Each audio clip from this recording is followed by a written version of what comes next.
गर्भी असता बाळा कोण पाळी त्याचा लळा, कैसा लाघवे सूत्रधारी कृपाळुवा माझा हरी. सर्प पिली विताची खाय वाचवी त्या कोण माय, गगनी लागला कोण सरा कोण पूर्वी तेथे चारा. पोटी पाषाणाचे जीव कवन जीव त्याचा भाव, तुका म्हणे निश्चळ राहे होईल ते सहज पाहे. प्रस्तुत अभंगामध्ये जगद्गुरु तुकोबाराय बासाधगा स्वरक्षणासाठी आणि स्व उदरभरणासाठी उदरपोषणासाठी काहीही व्यर्थ अन्य खटाटोप करण्यापेक्षा निश्चळ राहून भगवत लीला आपण पाहत राहावी. कारण तो जो भगवंत आहे तो कसा कुशळ आहे, कर्मसूत्रदोरी हलविणारा कृपाळू माझा हरी आहे. तो किती कृपाळू आहे आणि ह्या सर्व अंगाने आपल्याला कशी मदत करतो, जवळजवळ 4 दृष्टांत देऊन सांगतात.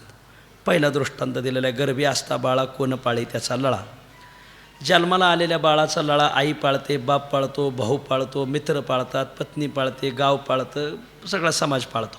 पण तेच बाळ पोटात असताना त्याचा लळा कोण पाळतं, हा मोठा यक्ष प्रश्न आहे.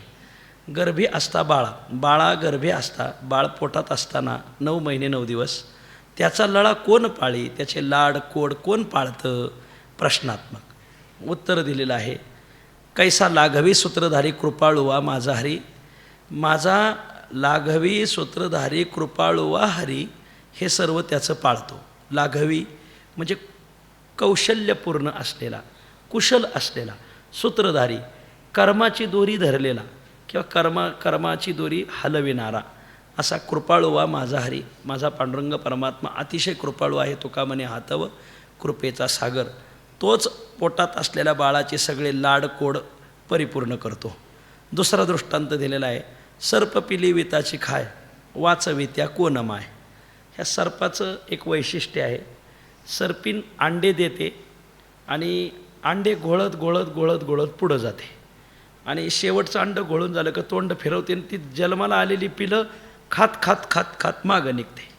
मग आता आपल्याला प्रश्न असा पडला असेल की जर सर्पीन पिलं वितात जर अंडे खात असेल, आपलं अंड्यातून पिलं बाहेर पडतात जर त्या पिलांना खात असेल, तर मग आज आपल्याला कुठं एखाद्याच्या शेतात, एखाद्या वैरणीच्या गंजीत, कुठं दगडात, इकडं तिकडं आपल्याला पटांगणात जे सर्प दिसतात हे वाचले कसे? मग बरं वाचले असतील तर त्यांना आई कोण? सर्प पिली विताची खाय, सर्प म्हणजे सर्पिनी, पिली विताची खाय, अंडे घोळल्यानंतर जी पिलं जन्माला येतात ती जन्मता प्रसंगीच ती खाते. मग वाचवी त्या कोण माय, मग त्या कोण माय वाचवी, त्या पिलांना कोण माय वाचवते किंवा वाचले त्या पिलांची माय कोण? उत्तर आहे कैसा लाघवी सूत्रधारी कृपाळुवा माझा हरी. तर विठू माऊली ही त्या बाळांची आई आहे. काय कसं शिक्षण दिलं असेल ना. तुकोबाराचं इतरत्र एक प्रमाण आलेलं आहे, पोटामध्ये कोणी सांगितले सर्पा उपजत लपा मनोनिया. ती बाळं पोटात असतानाच त्यांना कोणी सांगितलं असेल की ही तुमची आई ममता आपलं तुम्हाला खाल्ल्याशिवाय राहणार नाही, ही देशालाही घातक आहे परमार्थालाही घातक आहे, ही तुम्हाला खाईल. मग वाचव तुम्ही उपजत लपा म्हणून या जन्मताच तुम्ही बाहेर पडा, तुमची आई तुम्हाला खायला टपलेली आहे. आणि मग ते नागिनीचे पिले कुंकुमे नहाले ही अन्य सिद्धांतासाठी आलेली ओवी. पण ते असे कुंकू घेऊन जन्माला आले त्यांच्या पत्नीचं, आणि मग कसे कोण आले पण सौभाग्याने पुढं बाहेर पडले ते, आणि ते वाचले. पण वाचलेल्या पिलांना कोण माई? तर विठू माऊली त्यांची आई आहे. तो लाघवी आहे, कर्मानुसार दोरी हलविणारा आहे, कृपाळू आहे, तो त्यांना सर्व भरण पोषण करतो. या दृष्टांतात आहे ना संरक्षण सांगितलेलं आहे, आणि पहिल्या दृष्टांतात स्वपोषण आहे. पुढे बी स्वपोषणाचे बरेच 2 दृष्टांत आहेत. गगनी लागला कोण सारा, कोण पूर्वी तेथे सारा. इथं उदरपोषणाचं सिद्धांत आहे. गगनी म्हणजे आकाशामध्ये, कोण सरा लागला, कोण सरा म्हणजे कोळी कोश कीटक म्हणा त्याला.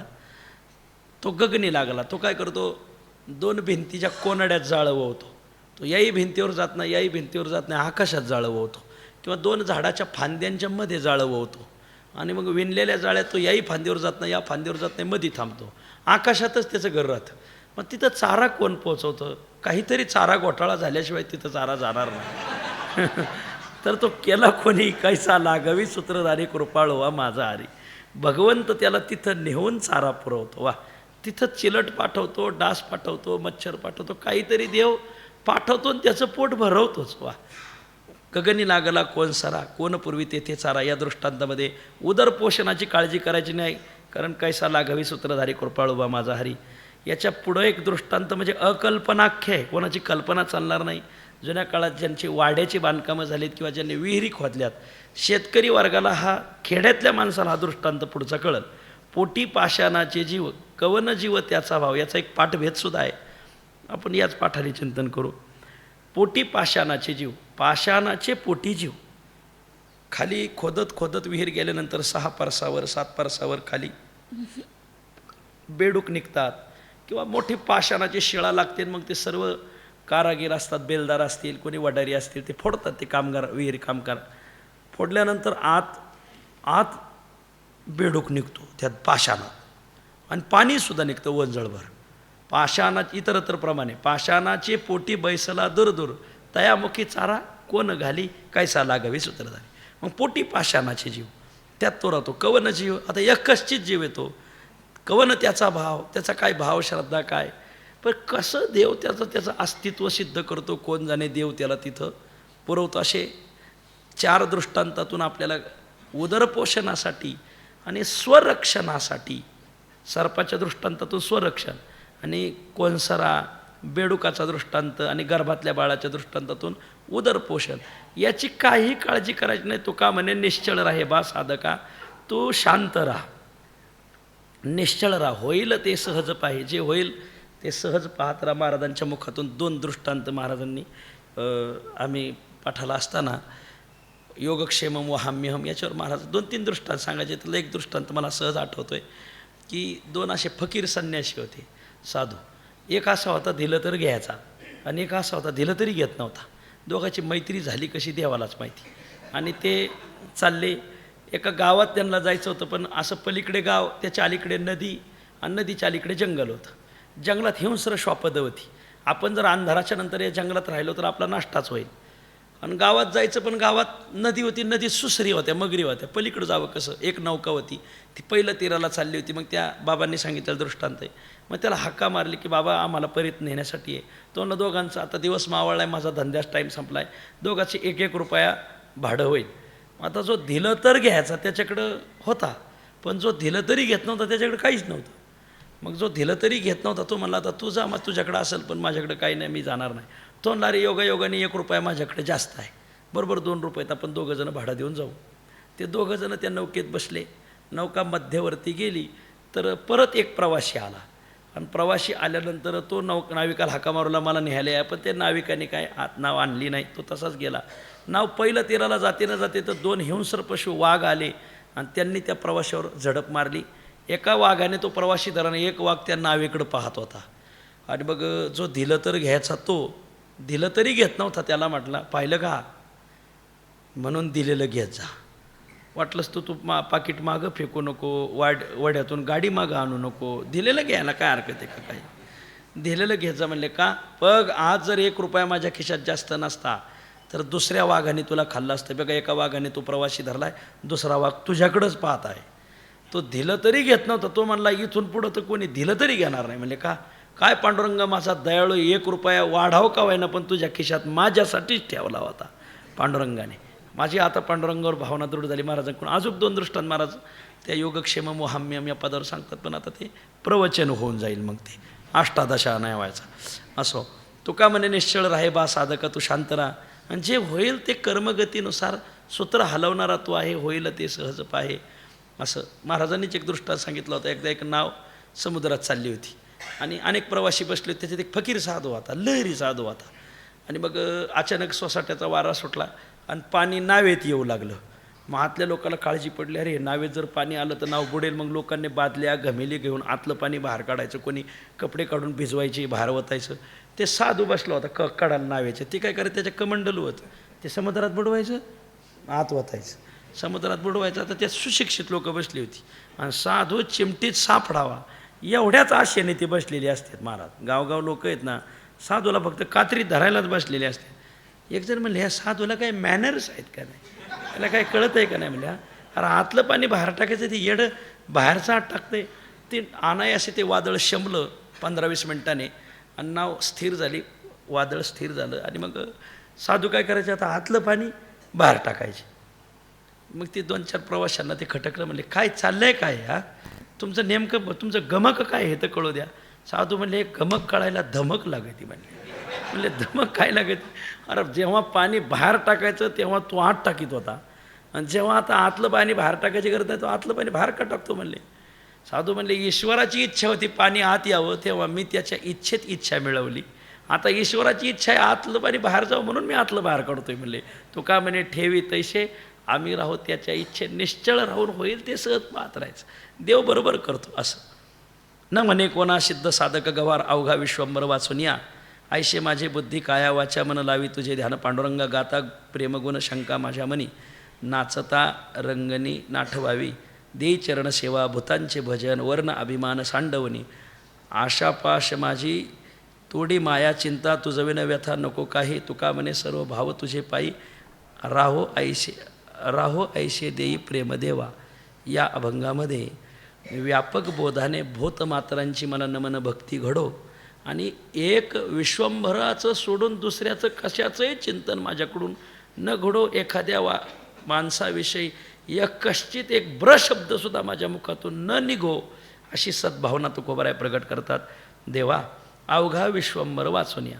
या जगामध्ये सर्व विश्वी तुकोबारायचं एक प्रसिद्ध अभंग आहे. विश्वी विश्वंभर बोले वेदांताचे सार असे क्रम लावला आहे तुकाराम महाराजांनी. वेदांताचं सार चिंतन सांगतं की विश्वात विश्वंभर आहे, पण वेदांताने सांगितलं शास्त्राने ते गायलं आहे का? वा जगे जगदीश शास्त्रे वदती सावकाश. ठीक आहे, जगात जगदीश हे शास्त्राने सांगितलं, पण पुराणाने ते उचललं का? वा व्यापिले हे नारायणे आयशी गरजती पुराणे. क्रमानेच घेतलं आहे महाराजाने. पुराणाने ते सांगितले पण ते संतांनी नंतर स्वीकारलं आहे का? वा जने जनार्दन संत बोलती वचन. ठीक आहे, वेदाचं शास्त्राचं पुराणाचं संताचं मत सांगितलं. तुकोबार आहे तुमचा काय अनुभव आहे? सूर्याची आहे परी तुका लोके क्रीडा करीत. असा सूर्योदय झाल्यानंतर संपूर्ण जगताला त्याचा प्रकाश व्यापून राहतो आततो. तसं मलाही या लोकात मी व्यापक बोधानेच क्रीडा करत आहे. सूर्याची आहे परी तुका लोके क्रीडा करी. असं अवघा विश्वंभर हा जगात सर्व अवघा विश्वंभरच भरलेला आहे, आणि त्याला सोडून वाचून या त्याला सोडून इतरत्र कशाला कोणाचे स्तुती करत बसायची, कोणाची नावं घेत बसायची. असं न म्हणे कोणा सिद्ध 50 अक्षरी करशी बरोबर आहे. त्याचा परिणाम काय होईल? शेखी तुझे तोंड तुझं वैरी राया. या परती नामाची ओळ हे मांडोनी संसार दौडोनी सांडी परता. मग काय कर? रच्या पुढे म मांड रका. वैद्यगुरुजी लय सांगायचे अभंग. रकारा पुढे मकार मांडिका उतरशी समतुका शंभूच्या. देवाचं सोडून देवाला सोडून कोणालाही काही एक ब्राक्षर बोलायचं नाही. न म्हणे कोणा सिद्ध हे फार मोठे सिद्ध आहेत. न म्हणे कोणा साधक हे फार मोठे साधक आहेत. हे गवार बावळट आहे पामर आहे हे आता कोणाच्या ओकांडे उचकायचेच नाही. अवघा विश्वंभर वाचून या. अवघा एवढा विश्वंभर भरला आहे, त्याला सोडून दुसऱ्याचे कशाला बोर्ड रंगत बसवायचे? आपल्याच पक्षाचा प्रचार केलेला चांगला. आयशे माझे बुद्धी काया वाचा मन लावी तुझे ध्यान पांडुरंगा पांडुरंगा. आयशे म्हणजे याप्रमाणे अवघ्या विश्वंभराचंच चिंतन मला घडावं. इतर कोणाच्याही वशी मला काही ब्रशब्द बोलायची अपेक्षा नाही. असेच माझ्या बुद्धीला कायाला म्हणजे शरीराला वाचेला माझ्या वाणीला मनाला लावी तुझे ध्यान पांडुरंगा पांडुरंगा. तुझं ध्यान लाव याप्रमाणे. गाता प्रेमगुण शंका माझ्या मनी नाचता रंगणी ना ठेवावी पांडुरंगा. ज्यावेळेस तुझ्या रंगात येऊन मी नाचत असेल, पान कात चुना एकत्र आलं का पांडुरंगत, तसं संत भक्त भजन एकत्र आलं का मग भजन रंगत रंग भरे कीर्तनात प्रेमे हरिदास नाचत. मग त्या रंगात मी नाचत असताना तुझे प्रेमगुण गाणार, आणि प्रेमगुण गात असताना माझ्या मनात कसलीही किंचित शंका काही आम्हाला आठवू नये की हे भूत भिन्न आहेत आणि भगवंत भूताहून भिन्न आहे, भूतामध्ये आणि भगवंतामध्ये काही भिन्न भेद आहे, असं काही आठवू नये. अवघा विश्वंभर हीच प्रतिती माझ्या चित्तात ठासावी. याच अंगाने देवा मग देई चरण सेवा भूतांचे भजन वर्णाभिमान सांडवणी. माझा जो वर्ण आहे, वर्णाचा मला जो अभिमान आहे, वर्ण अभिमान विसरली आती एक एका लोटांगणी जाती रे. हे सगळं सांडून भूतांचे भजन दे, भूतांची चरणसेवा दे किंवा तुझी चरणसेवा दे. नमन भक्ती सांगितलेली आहे. भूतांचं भजन घडावं मला, भूतांविषयी माझ्या नमन भाव असावा. नमस्कारी भूते विसरोनी याती तेने आत्मस्थिती जाणीतली. वा अशा अंगाने माझ्याकडून सेवा करून घे. आशापाश माझी तोडी माया चिंता. माझ्या ठिकाणी असलेले जे आशापास सातवा तो तोड. माझी माया तोड, चिंता तोड.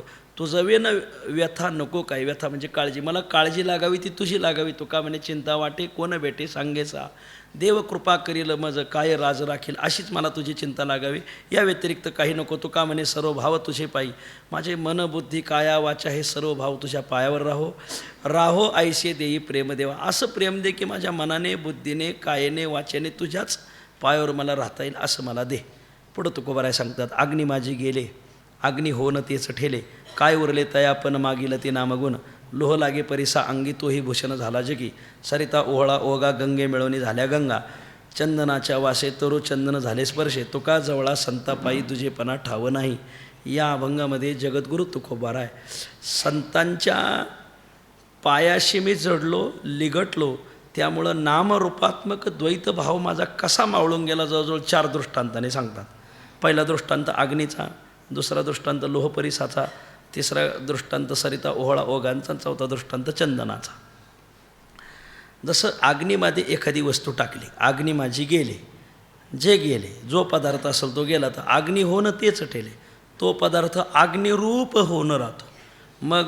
मग त्या पदार्थाचं स्वतंत्र नावही राहत नाही, स्वतंत्र गुणही राहत नाही. का आता काय नाव असेल ते अग्नीचंच, त्याला काय गुण असेल त्याचा तो अग्नीचंच रूप, अग्नीचंच नाव, अग्नीचाच गुण त्याच्या ठिकाणी येईल. काय उरले तयापन, त्याचं आता मागील ते नामगुण, मागील ते नामगुण तयापन काही उरले, नामपण उरले, गुणपण उरले, ते पण दोन्हीकडं लावायचं. नामपण उरले नाही, गुणपण उरले नाही, काही मागं राहिलं नाही, ते अग्नी होऊन गेलं. पहिला दृष्टांत. दुसरा दृष्टांत लोह लागे परिसांगी तो हे भूषण झाला जगी, लोखंड परिसाला लागलं किंवा परिस लोखंडाला लागला. ज्यावेळेस लोखंड परिसाच्या अंगाला लागलं तर तोही म्हणजे तो लोखंडी भूषण जगी झाला, त्याचं सोनं झालं. आणि मग सोनं झाल्यानंतर त्याचे अलंकार घडवले, कोणी गळ्यात घातले, कोणी हातात घातले, असं झालं. म्हणजे आता त्या लोखंडाचं काही नामपण गुणपण राहिलं का, मागील काही शिल्लक राहिलं नाही. तिसरा दृष्टांत देतात सरिता म्हणजे नद्या, ओहळा म्हणजे ओढे, ओघ म्हणजे लहान नाला, गंगे मिळवणी झाल्या गंगा, ते सगळे गंगेला मिळाले. आणि मग गावामागील ओह गंगा न माने अमंगळ, हा गंगेने म्हणितले परते सर. मग गंगेला मिळाल्यानंतर सरिता ओहळा ओघा गंगे मिळवणी झाल्या गंगा, त्या गंगरूप झाल्या. आता इंद्रायणी ज्या वेळेस भीमेला मिळते, भीमा इंद्रायणीचा संगम होतो तुळापूरला. संगम झाल्यानंतर पुढं गेल्यानंतर लोक भीमा म्हणूनच इंद्रायणीचं पाणी सेवन करतात ना. आता आळंदीचं पाणी आलं आहे, यात कशी स्नान करायचं पंढरपूरला, आळंदीचं पाणी तर कसं आहे अगदी वा, तसं नाही ते. आता काय कसं असो वा, ते आहे तसंच सेवन करायचं असं. पण खालची लोक मात्र ही गंगा म्हणूनच, भीमा म्हणूनच स्वीकारतात.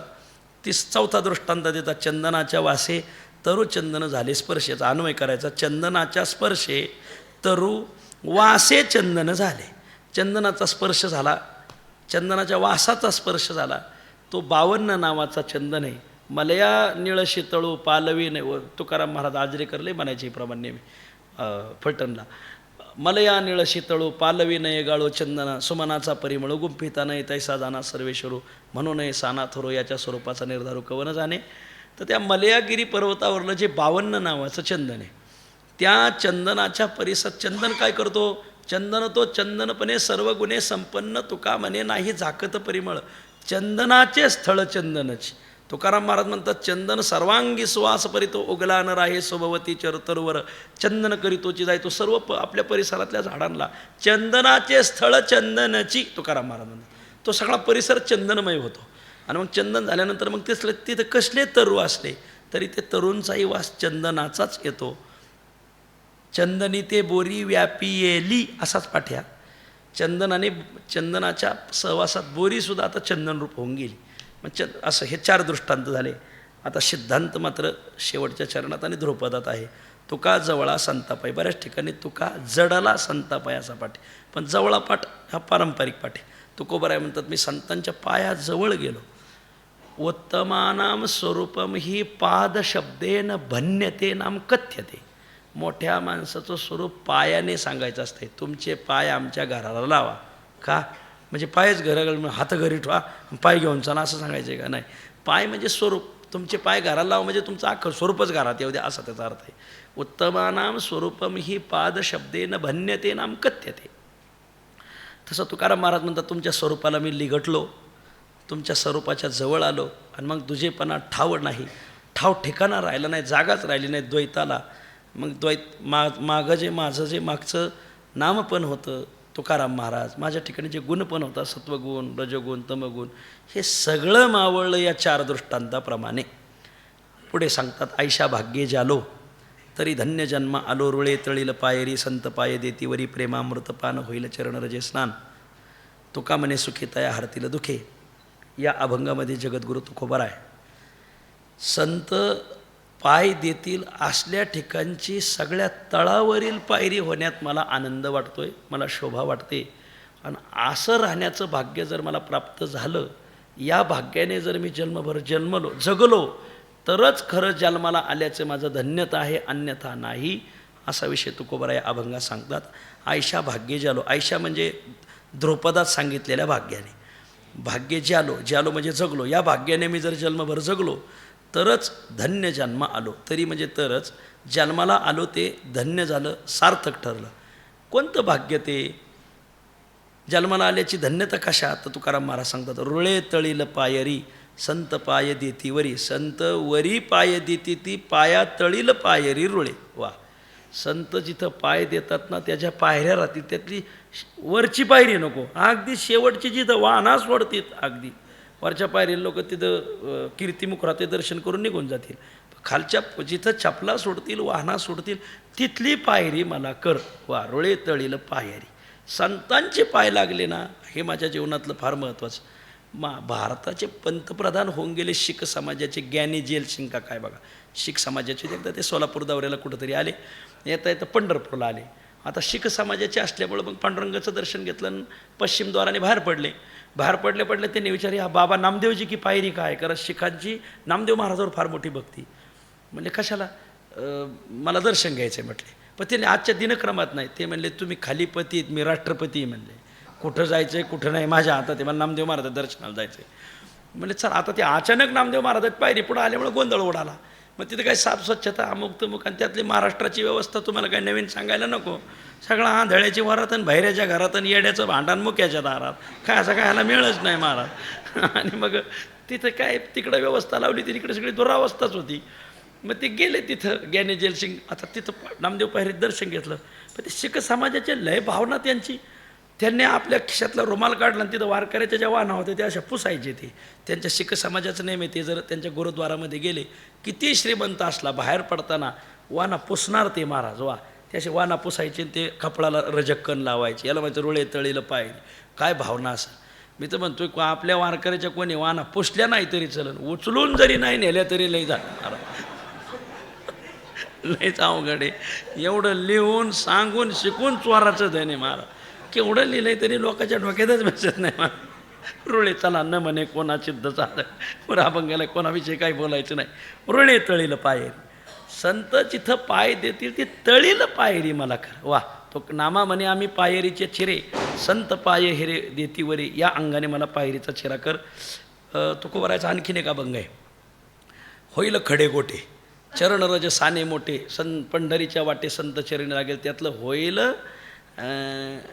होईन मोचे वाहना, पायी सकळा संत जना, मांजर सुकर सुना, जवळी शेष घ्यावया. त्याच्या पुढचं चरण, सांडोवा पायरी, हे बघा, ओहळ बावी गंगा तिरी, होईन तयावरी संत सज्जन चालती. सांडोवा म्हणजे आमच्या नगरचं सांडवा मांडवा नाही, धरणाचं पाणी ज्याद्वारे काढलं जातं त्याला सांडवा म्हणतात महाराज. पलीकडून काढलं जातं, ओघ अडवून पलीकडून, त्याला सांडव्याची पायरी कर मला. वा, तिथं वारकरी आंघोळीला जातील. सांडवा पायरी, सांडव्याची पायरी कर. ओहळ, वड्याच्या काडाचे दगड कर. बावी, विहिरीच्या काडाचे दगड कर. नदी गंगा तीरीचे दगड कर. का बरं? तिथं साधू आंघोळीला आले का त्यांचे पाय मला लागतील. काय एवढी विनम्रता जगात, तुकाराम महाराजासारखी नम्रता जगात कुठं सापडायची नाही मला. सांडवा पायरी, ओहळ बावी गंगा तिरी, होईन तयावरी, तिथं मी होईल तयावरी संत सज्जन चालती. अनेक तुझे काही मी मागे न तुझं पाशी, आठविता सुख भयनाश नाही जाशी.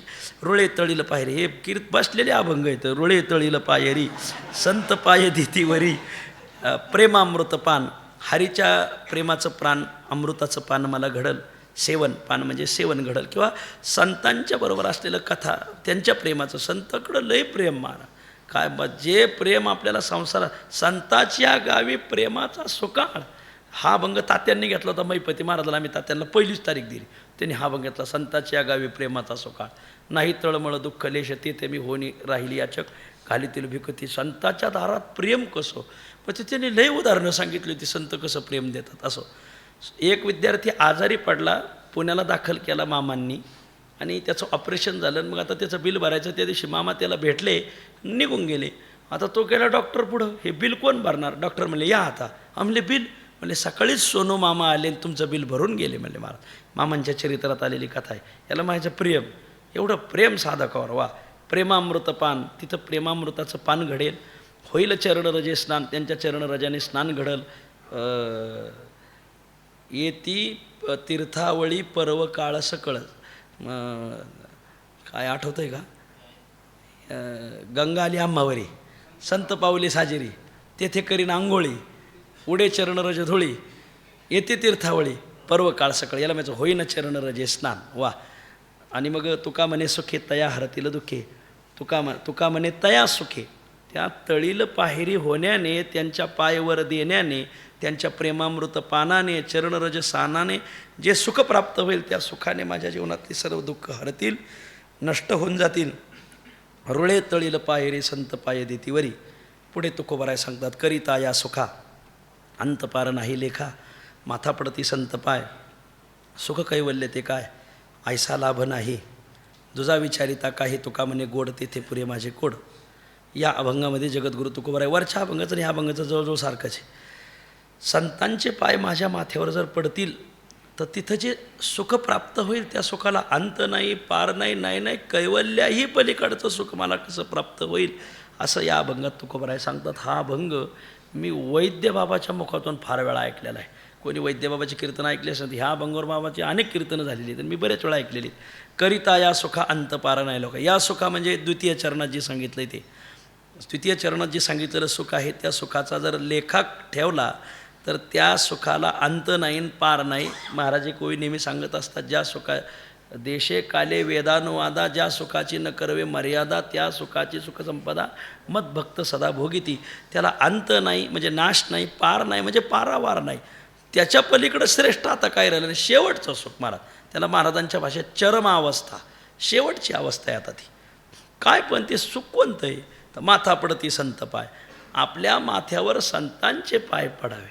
महाराष्ट्रात अजून चांगली परंपरा आहे, एखाद्याचं नुसतं पाय जरी लागला तर लोक दर्शन घेतात महाराज. हे फक्त महाराष्ट्रातच आहे महाराज. नुसतं धक्का जरी लावा, थांबता दर्शन घेता, लात लागली वा. हे जे आपल्या जुन्या लोकांनी जे शिकवलं आहे ना, लोक म्हणतात तेच जुनं कवर चालायचं, तुम्ही जुनं सोडणार काय. जुने लोक तोंडाने जेवत होते, मग ते सोडावं लागेल. मग आता जुने लोक कापडं घालीत होते, मग तेही सोडावं लागेल. मग तुम्ही सोडणार काय. जुने लोक पाणी पित होते, मग आता तुम्हाला दुसरंच काहीतरी पित बसावं लागेल. जुनं चाललंय तेच बरं आहे, न सोडावे जुने, जतन करावे त्याचे ज्याचे त्याने. असं माथा पडती संत पाय, सुख कैवल्य ते काय. आणि मग संतांनी जर मस्तकावर पाय दिले तर या तिथं जे सुख प्राप्त होईल, किंवा मग कैवल्य सुख ते काय. मग त्या संतांचे पाय जर मस्तकावर पडले तर याहून कोणतं भिन्न कैवल्य सुख आहे, असं एक अर्थ. किंवा तिथं जे सुख प्राप्त होईल तिथं कैवल्य सुखाची काय गणना आहे, असा एक अर्थ. असं सुख कैवल्य ते काय, लाभ ऐसा लाभ नाही, दुजा विचारिता. म्हणजे जे कैवल्य तेही परवते सर म्हणते. असं ऐसा लाभ नाही, दुजा विचारिता काही. संतांच्या पाय मस्तकावर पडल्यानंतर जो लाभ प्राप्त होतो, तर या पलीकडचा दुसरा लाभच नाही महाराज. संतांचे पाय आमचे कबीर महाराज रामानंद स्वामीकडे जायचे आणि म्हणायचे, मला तुम्ही काही बोध द्या. आता ते होते ब्राह्मण, कबीर पुलटे मुसलमान. ते म्हणले, अरे हे नाही जुळायचं म्हणले.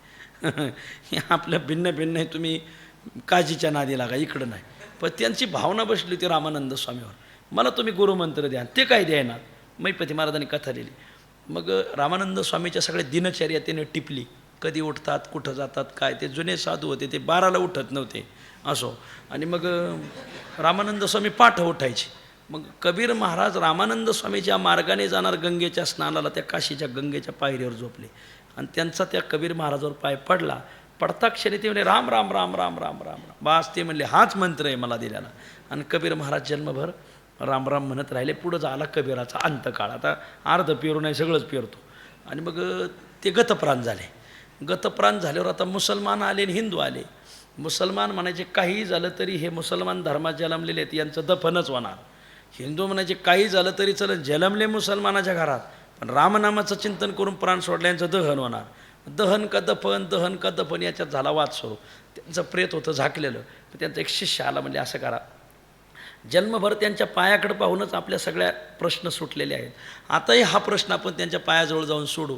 आणि इकडं भांडण चाललेलं, मग सगळे मिळून त्यांच्या पायाजवळ आले आणि पायावरचं पांघरून काढलं तर पाय नाही, हात नाही, काय नाही, अख्खं पांघरून काढलं तर फक्त फुलाची रास, दुसरं काही नाही.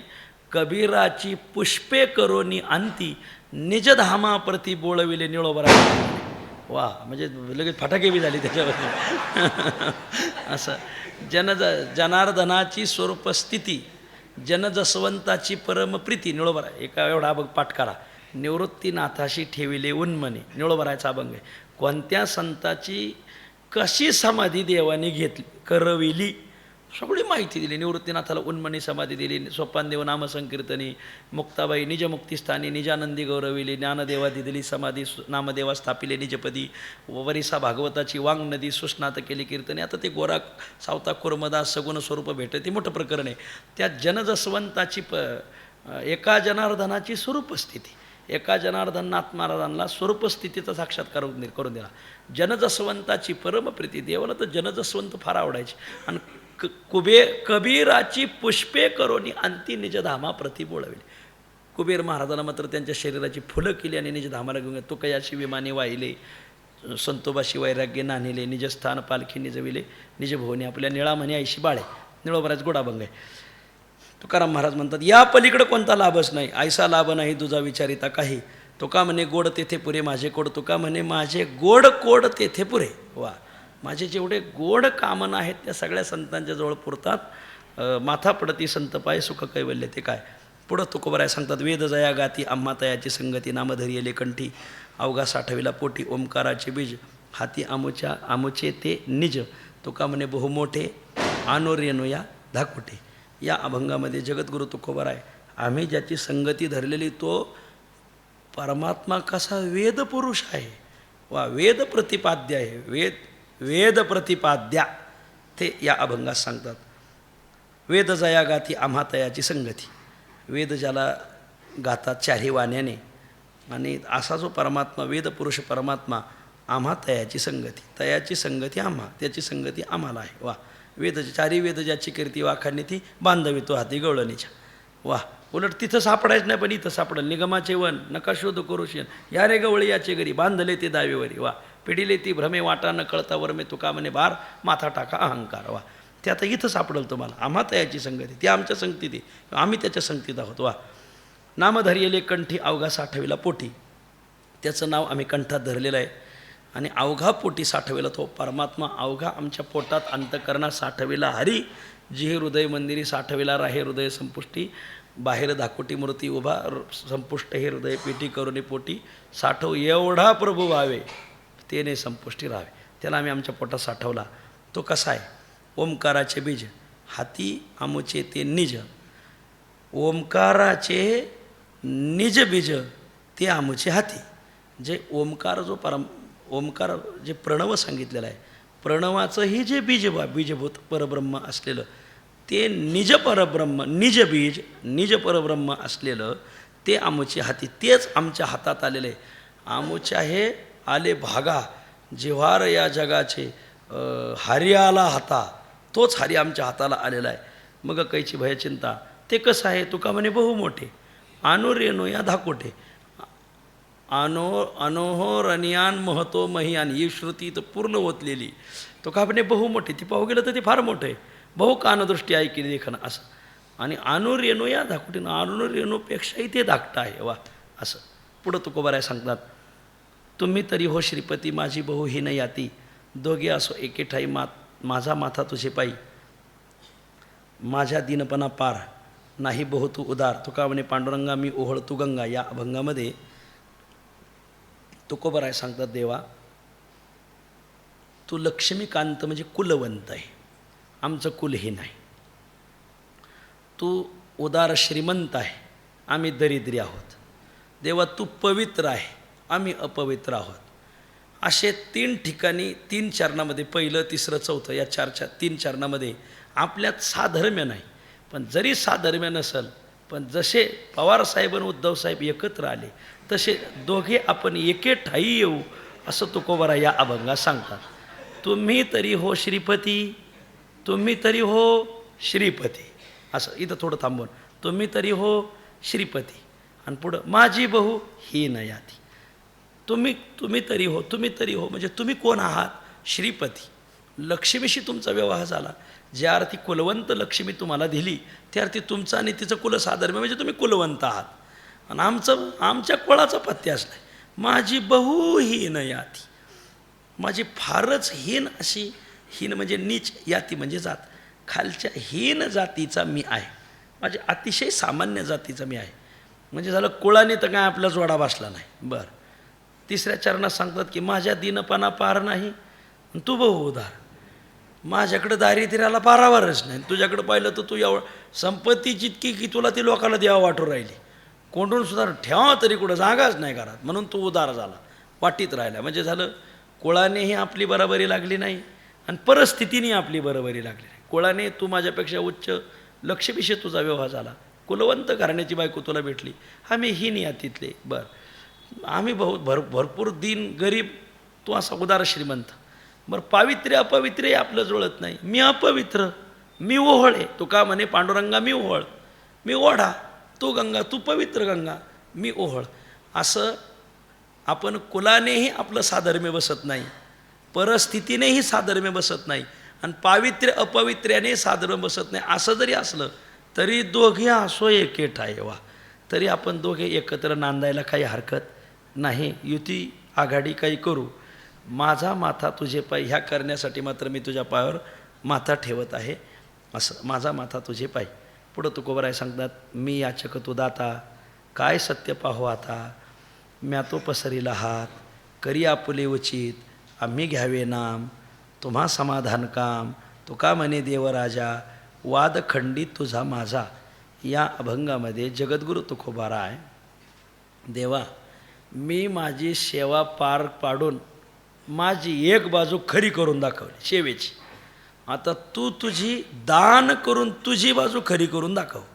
नाहीतर मग कोण खोटं कोण खरं, मी माझी सेवेची बाजू पार पाडून मी खरी करून दाखवलेली, माझं काम संपलं आहे, आता तू तुझं काम संपवून मला काही दान, यथायोग्य दान देऊन आपल्या दोघा जो वाद झाला होता तो वाद मिटून टाक. मी सेवा करायची, तुम्ही काही द्यायचं नाही, तुम्ही द्यायला लागले आणि मी काहीच करायचं नाही, माझ्याकडे मी काहीच केलं नाही म्हणजे मी खोटा ठराल, तुम्ही काही दिलं नाही तुम्ही खोटे ठराल. मग आता मी काहीतरी करून तुमच्या पुढं आलो आहे, तुम्ही तरी मला काहीतरी देऊन दोघं खरे वागा, म्हणजे आपल्या दोघातला वाद मिटून जाईल. असं तुकोबाराय सांगतात. मी याचक तू दाता, मी मागत करू आहे, याचक म्हणजे मागत करू, तू दाता, तू दातृत्वान शक्तीने युक्त आहे, तू देणार आहे. काय सत्य पाहू आता, आता यातील काय खरं ठरतं आहे तेच पाहू. मागत करू, मी तरी खरा ठरतो आहे की काय, आता तू तरी देणार आहे की काय, ह्या दोन्हीतून खरं कोण मागं सरतं आहे ते पाहू. मी तो पसरेला हात, आता मी तर तुझ्या पुढं हात पसरला, हे बघ माझी बाजू मी एकदम साफ केलेली आहे. करी आपुले उचित, आता तू दाता आहेत म्हटल्यावर मग तू देणगी देऊन तुझं उचित कर्तव्य पार पाड. मी तुझ्या पुढं पदर पसरला आहे, तू दाता असेल तर तू देणगी देऊन, पण नाही तर आज सांगून टाक मी काय दाता नाही, तुझी बाजू टाक, मी चालू दुसरीकडं. असं आम्ही घ्यावे नाम, तुम्हा समाधान काम, आम्ही तुझं नामचिंतन करावं आणि तुम्ही आम्हाला समाधान करून द्यावं, हे तुमचं काम आहे. तो का म्हणे देवराजा, वाद खंडित तुझा माझा, तुझा माझा जो वाद लागलेला होता या बाबतीत, तो वाद आता खंडन करून टाक. मी याचक भावनेने तुझ्यापुढं पदर पसरला आहे, तू दाता असेल तर तू काहीतरी दान देऊन मोकळा हो, म्हणजे आपल्यातला वाद मिटून जाईल. पुढं तुकोबाराय सांगतात, तुझे पोटी ठाव व्हावा ऐसा माझा भाव, करी वासने सारिखे, प्राण फुटे येणे दुःखे, अहंकार खोटे, वाटे श्वापदांचे थाटे. तो का म्हणे आई, हाती धरून संग दे. या अभंगात जगद्गुरु तुकोबाराय या जगामध्ये वावरत असताना अनेक विकारांच्या वाईट अशा श्वापदांनी आम्हाला दुःख होत आहे, तरी देवा तू हाताला धरून तुझ्या हृदय संघामध्ये मला घेऊन जा, अशी विनवणी या अभंगात तुकोबाराय करतात. तुझे पोटी ठाव व्हावा ऐसा माझा भाव, तुझे पोटी म्हणजे अंतःकरणामध्ये हृदयामध्ये ठाव, मला थोडीशी जागा भेटावी राहायला, पिशवी टेकायला आपल्या आळंदीच्या भाषेत पेटी टेकायला जागा भेटाय. वा, हवा असा माझा भाव. भाव म्हणजे इच्छा. माझी अशी इच्छा आहे की तुझ्या अंतःकरणामध्ये मला कुठंतरी जागा मिळावी, आणि ही माझी वासना आहे, ही माझी इच्छा आहे. या वासनेसारखं तू मला फळ दे. करी वासनेसारखी. वासनेसारखी म्हणजे माझी जशी वासना आहे त्या वासनेप्रमाणे, माझ्या इच्छेप्रमाणे तू आता हे करून टाक. तुझ्या अंतःकरणात मला राहायला जागा दे. आणि जर दिलं नाही तर प्राण फुटे येणे दुःखे. मला जागाच का दिली नाही या दुःखाने आता माझा प्राण फुटायला लागलेला आहे. मग तुम्ही म्हणताल तुकोबाराय की इकडं तिकडं जा, माझ्या हृदयात राहू नका. इकडं तिकडं जायला मागं सगळी आग लागलेली, सगळं जंगल पेटलं आहे. अहंकार खोटे वाटे श्वापदांचे थाटे. वाटे अहंकार श्वापदांची खोटे थाटे असा अन्वय. वाटे म्हणजे वाटामध्ये. अहंकार, अहंकार म्हणजे विकार, अहंकारादी विकारांचे श्वापदांचे खोटे थाटे. खोटे म्हणजे वाईट, थाटे म्हणजे समुदाय. या विकाराचे वाईट असे समुदाय बाहेर उभे आहेत, आणि त्या आगीत टाकण्यापेक्षा तुझ्या जवळ टाकणं. मला जळत्या आगीत कशाला ढकलतो? तो का म्हणे, आई हाती धरून संगती. माझ्या हाताला धर आणि तुझ्या हृदय संगतीत मला घेऊन दे, आणि तुझ्या पोटात अंतःकरणात मला राहायला जागा दे, अशी विनवणी तुकोबाराय करतात. पुढं तुकोबाराय सांगतात, दारी परिवरी कुडी कवाडी मी घरी, तुमच्या लागलो पोषणा, अवघे ठाई नारायणा, नेदी खाऊ जेऊ, हाती तोंडीचे हे घेऊ. तो का म्हणे, अंगी जडलो ठाईचा सलगी. या अभंगामध्ये जगद्गुरु तुकोबाराय, प्रेमाने मी तुझ्याशी चिटकलेलो आहे. मग आता माझं सर्व भरणपोषण तू कर, आणि माझं भरणपोषण जर तू केलं नाही तर तुझंही भरणपोषण मी होऊ देणार नाही, असं तुकोबाराय देवाला सुनावतात, ठणकावतात. दारी परिवरी कुडी कवाडी मी घरी. मी घरी, मी माझ्या घरी असेल. घरी म्हणजे कुठं? दारात बसला असेल. परिवर म्हणजे आतल्या घरात बसलो असेल. कुडी एखाद्या कुडवाला टेकून बसलो असेल. कवाडी कवाडाजवळ बसलो असेल. कुठंही बसलो असेल. मी कुठंही बसेल, दारात बसेल, परिवारात बसेल. इथं माझ्या घरात घ्या किंवा देवाच्या मंदिरात घ्या, दोन्हीकडं चालतं हे. मी तुझ्या दारात बसलो असेल, तुझ्या परिवारात येऊन बसलो असेल, तुझ्या देवळाच्या भिंतीला टेकून बसलो असेल, तुझ्या देवळाच्या कवाडाजवळ बसला असेल. इथे का आजी होती, माऊलीची शेजारती झाली का ती हैबत बाबाच्या पायरीलाच उसं देऊन झोपायची. महाराज सकाळी काकड आरतीला उठायची, दिवसभर मंदिरात राहायची. जय श्रीराम म्हण, तिचं नाव जय श्रीराम आजी होती. कोणालाही जय श्रीराम म्हणायला लावायचे महाराज. आणि संध्याकाळी दुपारती झाली का पाऊस असो पाणी असो, माऊलीच्या याला पायरीला उसं देऊन झोपायचे. काय म्हातारी, मोठे मोठे साधू तिचं दर्शन घ्यायचे. महाराज देवा तुझ्या दारात पडून राहील, परवर म्हणजे आतल्या ग्रहात आतल्या जागेत पडून राहील, ओसरीवर. कुडी एखाद्या कुडवाला टेकून बसल, कवाडाच्या जवळ बसल. मी घरी, तुझ्या घरी म्हणजे मंदिरात किंवा माझ्या घरी, आपल्याकडं लावतात देवाकडं लावत. कुठं राहील? माझ्या घरात राहील नाही तर तुझ्या देवळात राहील. माझं भरणपोषण सगळं तू करायचं. तुमच्या लागलो पोषणा, अवघे ठाई नारायणा. नारायणा अवघे ठाई तुमच्या पोषणा लागलो. हे नारायणा अवघे ठाई म्हणजे सर्व ठिकाणी. माझ्या दारात राहू नाही तर तुझ्या दारात लावू. आमचं भरणपोषण हे तुझ्या ठाई लागं, तुझ्या गळ्यात येऊन पडलेलं आहे. आता आमचं भरणपोषण तू करायचं. देव म्हणले मी नाही करणार. नाही करणार? आमचं भरणपोषण होऊ देऊ नको, तूच कसा खातो मी पाहतो आता. मग नेदी खाऊ जेऊ, हाती तोंडीचे घेऊ. नेदी खाऊ, तुलाच आम्ही काही खाऊ देणार नाही. नेदी जेव, तुलाही जेव देणार नाही. तुला चाललेला नैवेद्य नाही वाटात आणावला तर मला तुकाराम महाराज म्हणू नको. वा, नेदी खाऊ, नेदी जेव, तुलाही खाऊ देणार नाही, तुलाही जेव देणार नाही. हाती, तुला जर कोणी हातात आणून दिलं तर तेही घेऊ. बरं, तोंडीचेही घेऊ. आता काय करा? तुझ्या तोंडातलं ओढून खाऊ, कारण आमचं पोषण तुझ्या हातात आहे. एवढं का बरं? तुकाराम महाराज म्हणतात मी त्याच्याशी अभिन्न झालेलो आहे. तो का म्हणे अंगी जडलो ठाईचा सलगी. तो का म्हणे ठाईच्या अंगी जडलो, सलगी जडलो. पूर्वांपार मी तुझं, ठाईचा म्हणजे पूर्वांपार, तुझ्या अंगाशी जडलो गेलो आहे, आणि ते सलगी म्हणजे प्रेमाने जडलेलो आहे. त्यामुळं माझं भरणपोषणाचा सगळा भार तुझ्यावर आलेला आहे. माझं कोणी एक महाराज एक दृष्टांत सांगायचे, पण आता नाही सांगत. माझं कोणी काही करी उमटे तुमचे अंतरी, व्याला वाढविले म्हण, माझं सुख तुझं शिन, माझे पोट झाले तुझे अंगी उमटले. तुका म्हणे खेळे येथे तुमची आबळे. या अभंगात जगद्गुरु तुकोबाराय, देवा तूच मला प्रसवलेला आहे, तूच मला वाढवलेलं आहे. त्यामुळं जसं आई एखाद्या बाळाला प्रसवते वाढवते तर त्या बाळाचं सुख दुःख सगळं आईला उमटतं. आपली तहान बुकणेने तानयाने किती माऊलीशीचं करणे. तसं तू मला प्रसवल्यामुळं, तू मला वाढवल्यामुळं माझं काही सुखात्मक दुःखात्मक असं ते सगळं तुला उमटतं आहे. आणि त्यामुळे ते तुझ्या ठिकाणी कसं उमटत आहे ते तुकोबरा या अभंगात सांगतात. मज कोणी काही करी, मला कोणी जरी काही केलं म्हणजे सुख दिलं अथवा दुःख दिलं तर उमटे तुमचे अंतरी, त्याचा परिणाम तुमच्या अंतःकरणात उमटतो. असंच आहे. साधूची सेवा केली तर तुका म्हणे देवा त्यांची केली पावे सेवा. साधूची सेवा केली तर देवाला पावते आणि साधूला ताप दिला तर तो देवाला ताप दिल्यासारखा होतो महाराज. आपण जर एखाद्या साधूला त्रास दिला, त्या पंढरपुरात एक हरिजन समाजाचे भक्त राहत होते, रामासुगंधी. पंढरपूरच्या बाडात आलेली कथा आहे. आणि ते हरिजन समाजाचे होते. आपले रोज चंद्रभागेचं स्नान, प्रदक्षिणा, नामदेव पायरीपासून आपलं पांडुरंगाचं दर्शन, चोखोबरायचं दर्शन घेऊन लांबून, आता त्या काळात थोडासा जातीवाद कट्टर होता, लायची. अशी अनन्य सेवा होती त्या रामासुगंधीची. हरिजन समाजाचे हरिजन वाड्यात राहायचे पंढरपुरात. एक दिवस देव स्वप्नात आले, म्हणजे रामा दारातून दर्शन घेतो, आत नाही आला कधी, जन्मल्यापासून कधी आत आला नाही, उद्या आत ये बरं. हो पण देवा ते ब्राह्मण मंडळी मारतील मला, ते काय काळजी करू नको म्हणे, मी पाठिंबा आहे तुझ्या मग, तुम्ही या आत. दुसऱ्या दिवशी त्यांनी स्नान केलं, चंद्रभागेचं प्रदक्षिणा केली, नामदेव पायरीपाशी आले, देवाने खुणवलं आत या. आता जगाचा मालक खुणवतोय म्हणजे काय भेट धरायची. ते तशीच शिरले तर पुजारी काहीतरी कामात व्यस्त होते, गर्दी नव्हती. त्यांनी तसेच पांडुरंगाचे पाय धरले आणि पुजाऱ्याने पाहिलं. रामासुगंधी देवाला शिवले म्हणल्यावर जे धावले पुजारी महाराज. 2-3 पुजाऱ्याने रामासुगंधीला मारलं आणि तोंडात ठेवून दिली. हां, देवा विठाळला म्हणले, जा निघून, बाहेर काढला. रामासुगंधीने गालावर हात फिरवला तर ते वारकरीची ताकदच राहते. हात असा गालावर ठेवला, म्हणले देवा तुला बाहेर मारायचं होतं मग बाहेर मारायचं, इथं येऊन मारलं म्हणले मला. जा म्हणले, आजपासून तर तुझं तोंड पाहणार नाही म्हणले. वा. गेले घरी, गेले हरिजनवाड्यात. सकाळी उठायचं, स्नान करायचं, प्रदक्षिणा करायची, नामदेव पायरीकडे जायचं, पण देवाकडं पाठ करून दर्शन घ्यायचं. चंद्रभागेकडं तोंड करायचं, तोंडात पाहायचं नाही. काही वारकरीला ईरसाळ राहतात महाराज, तोंडात पाहायचं. पायरी पैसे जायचं, खाली पाहून पाठ करायची, देवाकडे पाठ करायचं आणि चंद्रभागेकडं तोंड करायचं. 3 दिवस रामासुगंधीचं तोंड देवाला पाहायला भेटलं नाही, देवाचंही तोंड रामासुगंधीला पाहायला भेटलं नाही.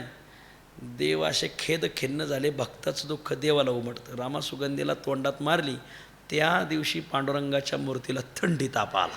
मूर्ती अशी थडथड, पंढरपूरच्या बाडात आलेली कथा आहे, मूर्ती अशी थडथड उडायची आणि बिंबीतून पुवावं लागला.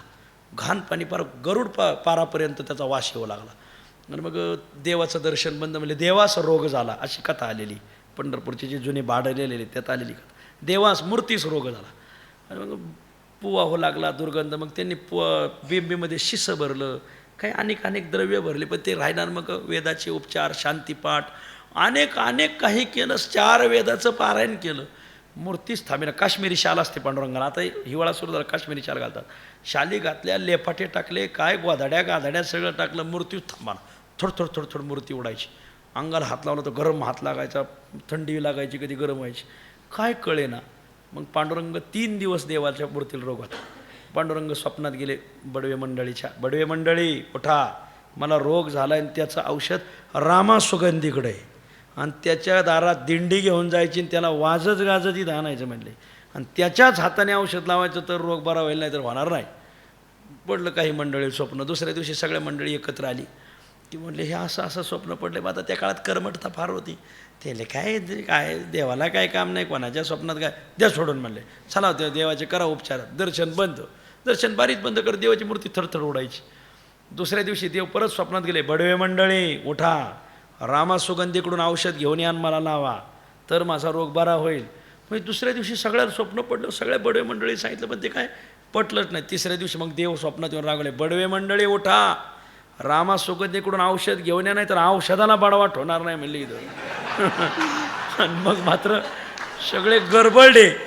मग त्यांनी दिंडी काढली आणि रामासुगंधीच्या हरिजन वाड्यात नेल्यावर आता मी आदरणीय हरिभक्तीपर रामकृष्ण महाराज लवितकर यांच्या मुखातून ऐकलं. त्यांनी सांगितलं होतं की बाडात आलेली कथा आहे. आणि मग रामासुगंधीला सांगितलं, बाबा तू चल, तुला झालेलं दुःख देवाला उमटलं आहे म्हणले. हे बघा, मज कोणी काही करी उमटे तुमचे अंतर, याला हे फिट प्रमाणे बघा. भक्ताला काही झालेला त्रास तो देवाला होतो. लोकांना काशीला जातात, अन्नदान करते तर गावात येऊन वारकऱ्याला आडवा पाय घाले देत. कशाला काशी करायला गेले ते देवालाच माहिती. काशी विश्वनाथ तिथं ना या वारकऱ्याच्या पायात बसलेला आहे महाराज. वा, इथं दर्शन होईल महाराज. ते आता ते दृष्टांत आठवडभर असो. आणि मग ती सगळी मंडळी रामासुगंधीकडे गेली.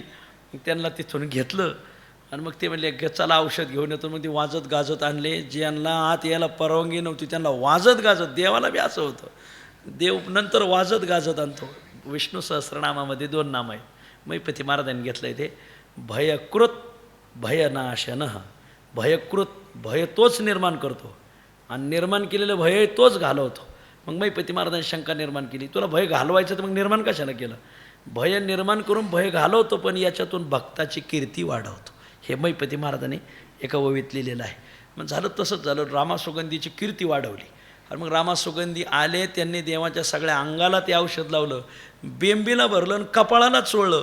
रोग थांबला. औषध काय होतं? तुळशीचा बुक्का, दुसरं काहीच नव्हतं. बुक्का घरी बनवायचा, दुकानात घ्यायचा नाही. का बरं? तिथं सहसा बेशरमाचा बनवलेला असतो म्हणून लोक लावून तसंच वागतात. मज कोणी काही करी उमटे तुमचे अंतरी ठाकूरबुवा. इथं मराठवाड्यातली मुलं येतं. ठाकूरबुवांकडं ठाकूरबाचा नेम होता, काही शेतात पिकलं, ठाकूरबाला श्रीमंत आहेत मराठवाड्यात, की पहिलं पांडुरंगाला. काही शेतात पिकलं, काही असे आंबे पिकले आणि ते आंबे घेऊन 2 डाला भरल्या, 100 आंबे दिले आणि मग 2 वारकऱ्याकडे दिले. म्हणजे जा एवढे पांडुरंगाला, त्यानं ते लिहून दिली चिठ्ठी, 100 आंबे दिले. तर जुन्या काळात खाण्याचा दुर्भिक्ष राहायचा. ते 2 वारकरी गेले, त्यांना 2 दिवस स्वयंपाकच भेटला नाही. मग दोघा वारकऱ्यांनी एक आंबा खाल्ला आणि चिठ्ठीत लिहिलं होतं 100 आंबे दिले. गेले पंढरपूरला, त्या बडवे मंडळीला चिठ्ठी दिली, त्यात लिहिलं होतं 100 आंबे. मोजून पाहिले. काय आता परभणीहून आले ते एखादं जास्त काय कमी, पण काही लोकांचं लय बारीक ध्यान.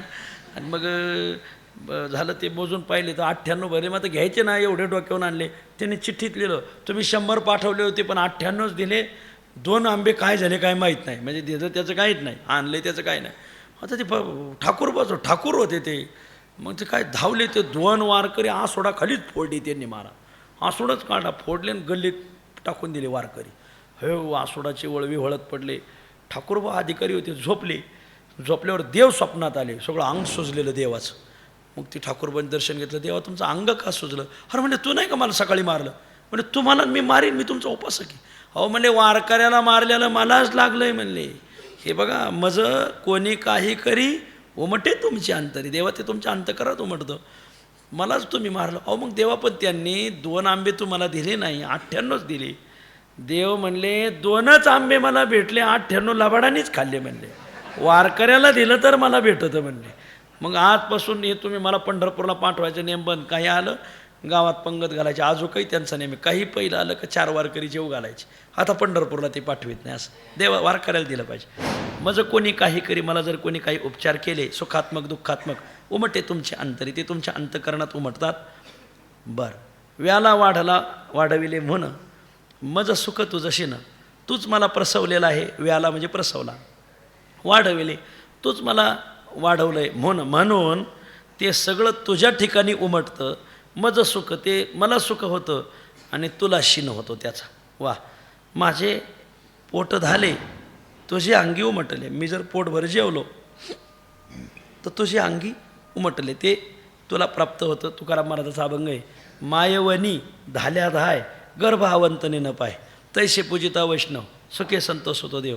एखाद्या गर्भवती माऊलीला जेव घातलं तर पोटातल्या गर्भाला काय आमंत्रण द्यावं लागत नाही, त्या पोटातल्या गर्भाला आपोआप प्राप्त होतं. तसं संतांच्या पोटात देव असल्यामुळं संतांना दिलं का ते देवाला आपोआप प्राप्त होतं. तैसे पूजिता वैष्णव सुखे संतोष होतो देव. यावर सद्गुरू मारुती बाबा ते भागवतातल्या 2 वाव्या सांगत असतात, पण आता त्याच वेळ जास्त जाईल. आणि मग माझे पोट झाले तुझे अंगी उमटले, ते तुला प्राप्त होतं. तुका म्हणे खेळे येथे तेथे तुमची आबळे. तेथे मी तुमच्या पायाजवळ, तिथे मी तुमच्या बळाने खेळतोय. मला जे कोणी काही द्याल ते तुमच्या ठिकाणी उमटत आहे. पुढं तुकोबाराय सांगता, जोडून या कर उभा राहिलो समोर, हेची माझे भांडवल जाणे कारण विठ्ठल भाकी तो करुणा आता नुपेक्षा वेदिना. तुका म्हणे डोई ठेवे वेळोवेळा पायी.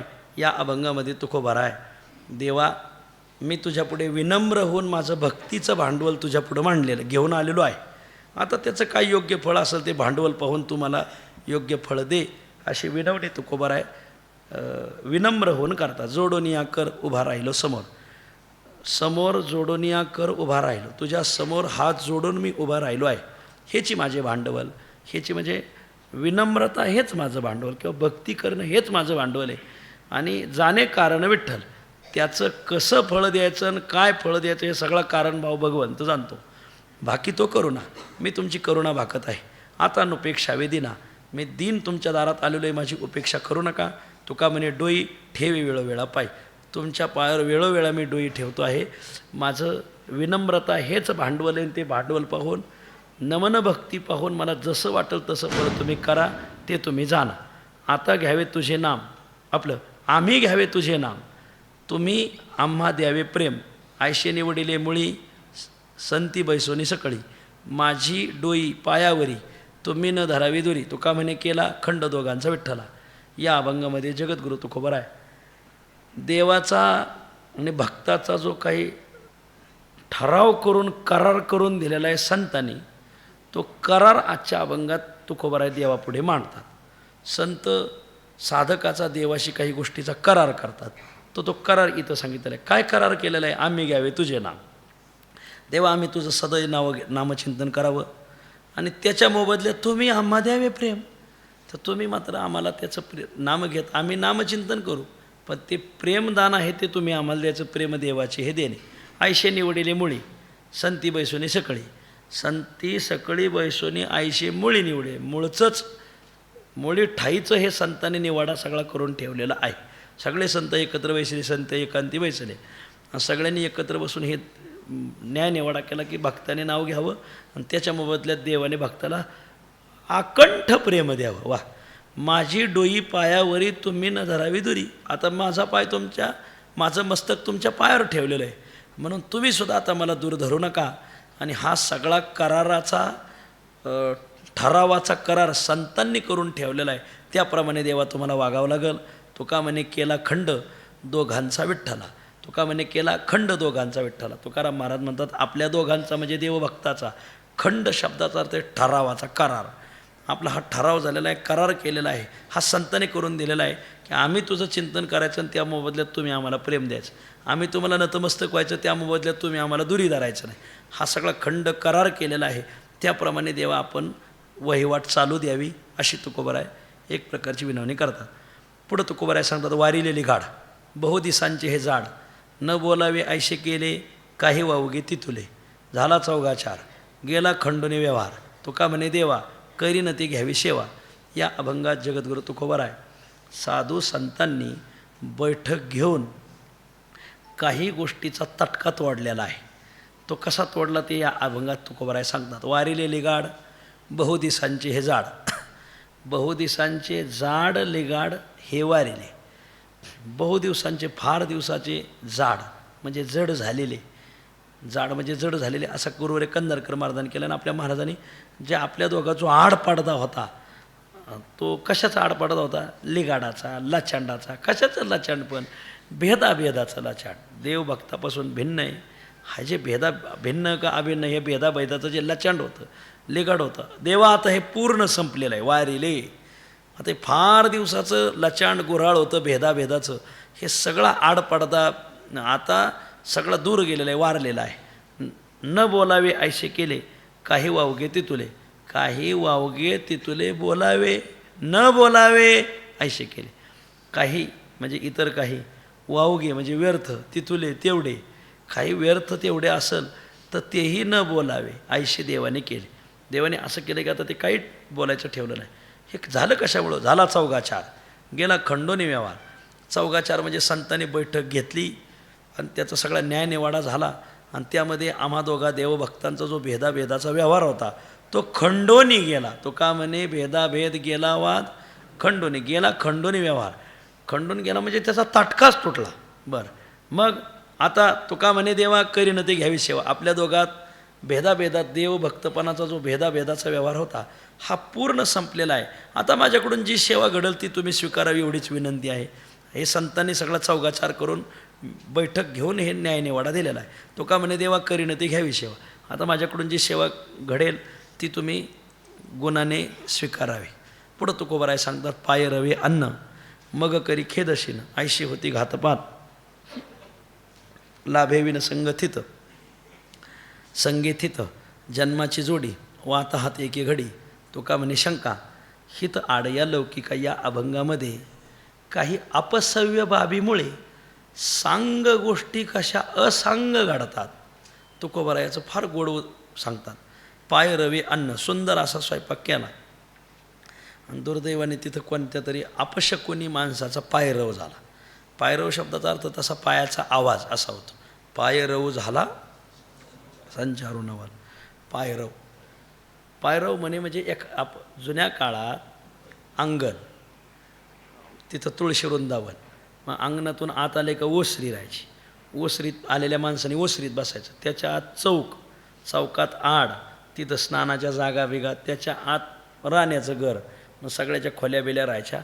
त्याच्या आत स्वयंपाकघराच्या पाठीमागं मोकळं पटांगण त्याच्या मागं स्वच्छतागृह असं राहायचं.